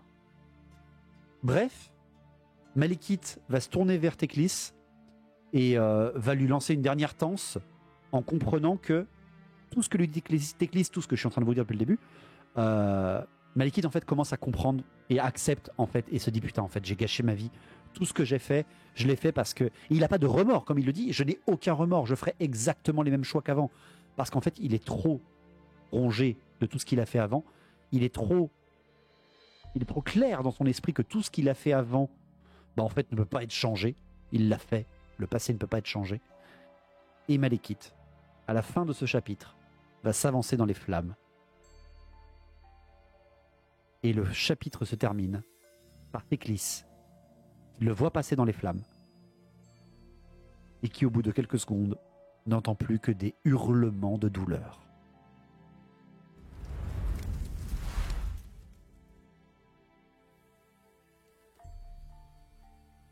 Et voilà.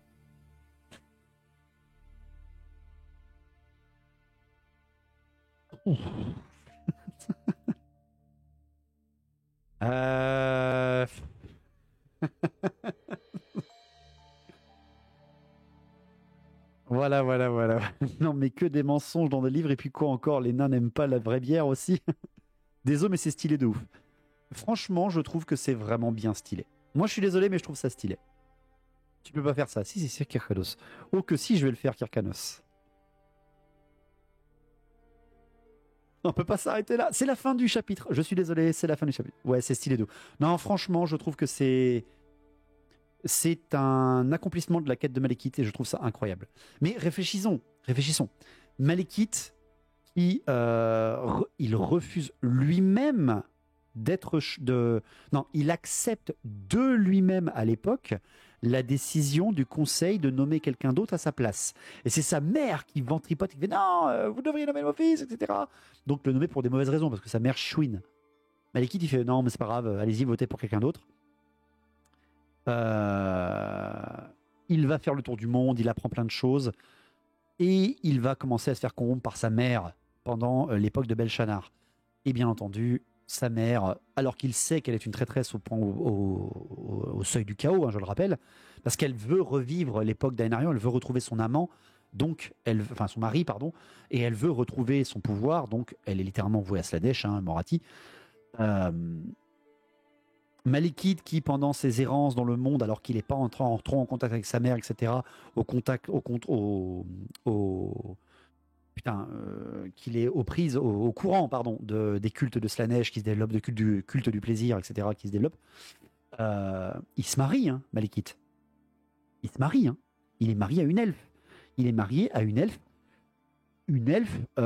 qui est la sœur d'Ariel. Elle est la sœur de la reine des elfes sylvains. Il s'adoucit, Malekith, il a des projets, etc. Et quand il comprend le culte du plaisir, il commence à les traquer, à les tuer, jusqu'à ce qu'il commence à se faire corrompre par sa mère. Et que sa mère touche le point sensible, c'est toi qui dois être roi phénix, parce que tu es le digne héritier de ton père. Et à partir de là, il sombre dans les murmures de sa mère.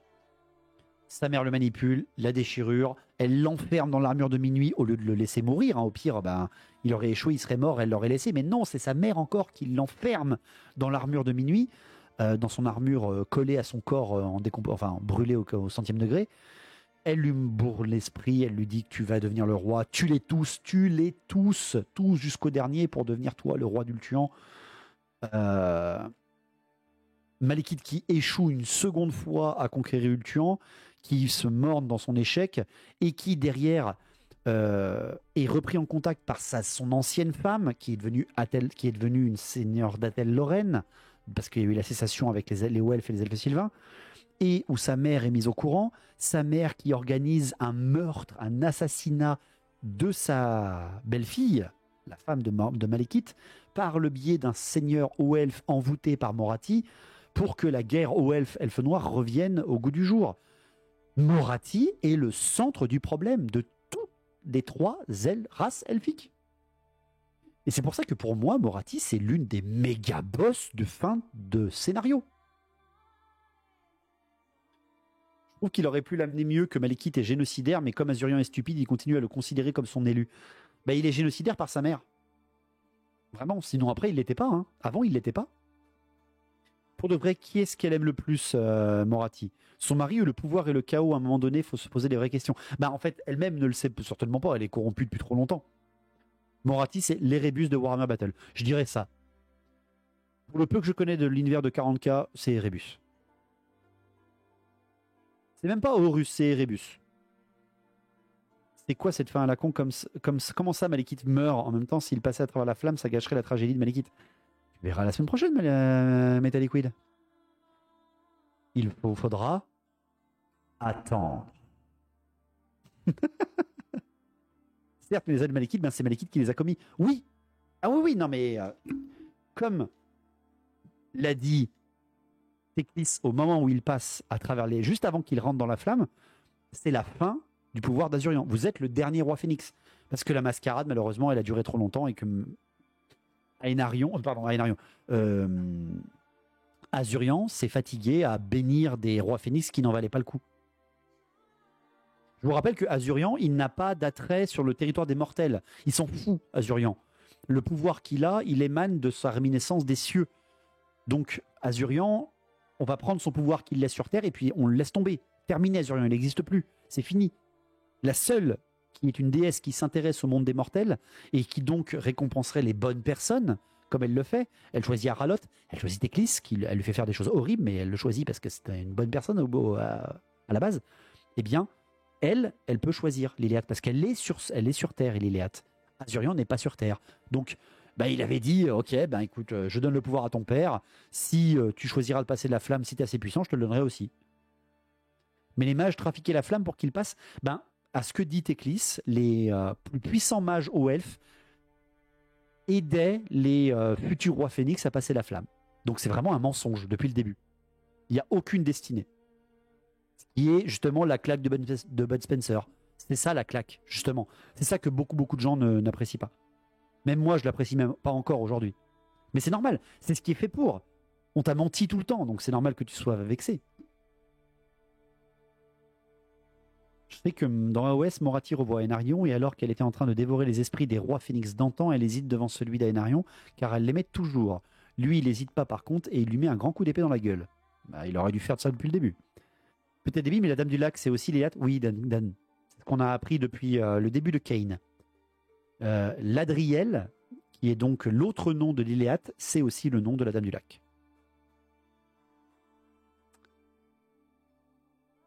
Le chaos vient de tenter de te corrompre en passant devant la caméra. Ouais, je sais, il veut des câlins. C'est une Moratti, lui aussi.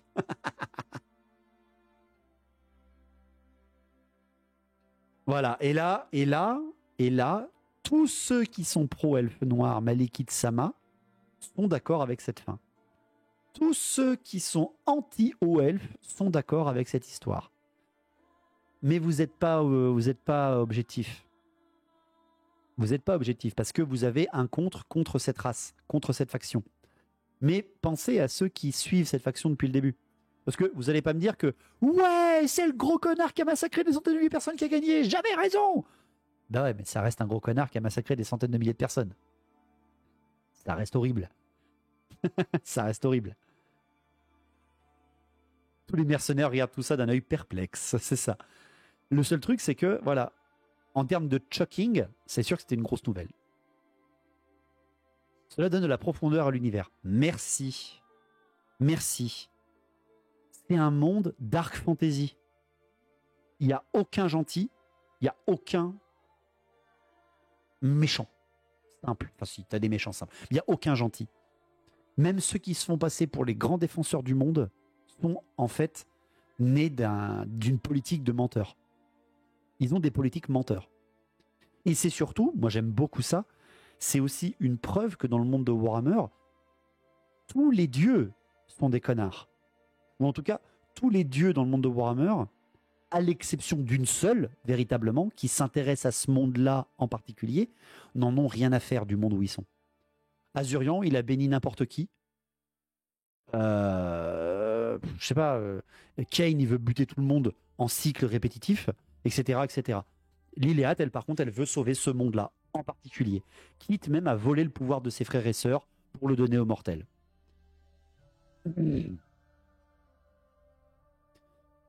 Pas de pitié pour les elfes, trop de somme de prendre des lions blancs, frappe en premier dans ma tronche. Il frappe pas en premier les lions blancs, il frappe à ordre d'initiative normale. J'aurais aimé que l'histoire de Battle continue au vu des pépites scénaristiques de la fin des temps. Ouais. En tout cas, j'ai pas entendu parler de cavalerie légère de tout ce chapitre, alors merci les elfes, merci de ne plus jouer de savonnette.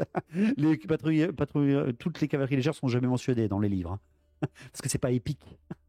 C'est tournoi. C'est un assassin, mais un assassin légitime. Ouais. Super. Contre mes sœurs, il frappe toujours avant moi.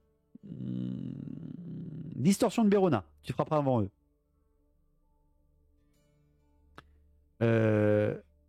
Vitesse de la lumière, distorsion de Bérona. Domaine des cieux. Tu peux l'avoir avec les hommes lézards. J'ai la solution. Parce que les cavaleries légères, ça n'envoie pas du lourd. Ben oui, voilà.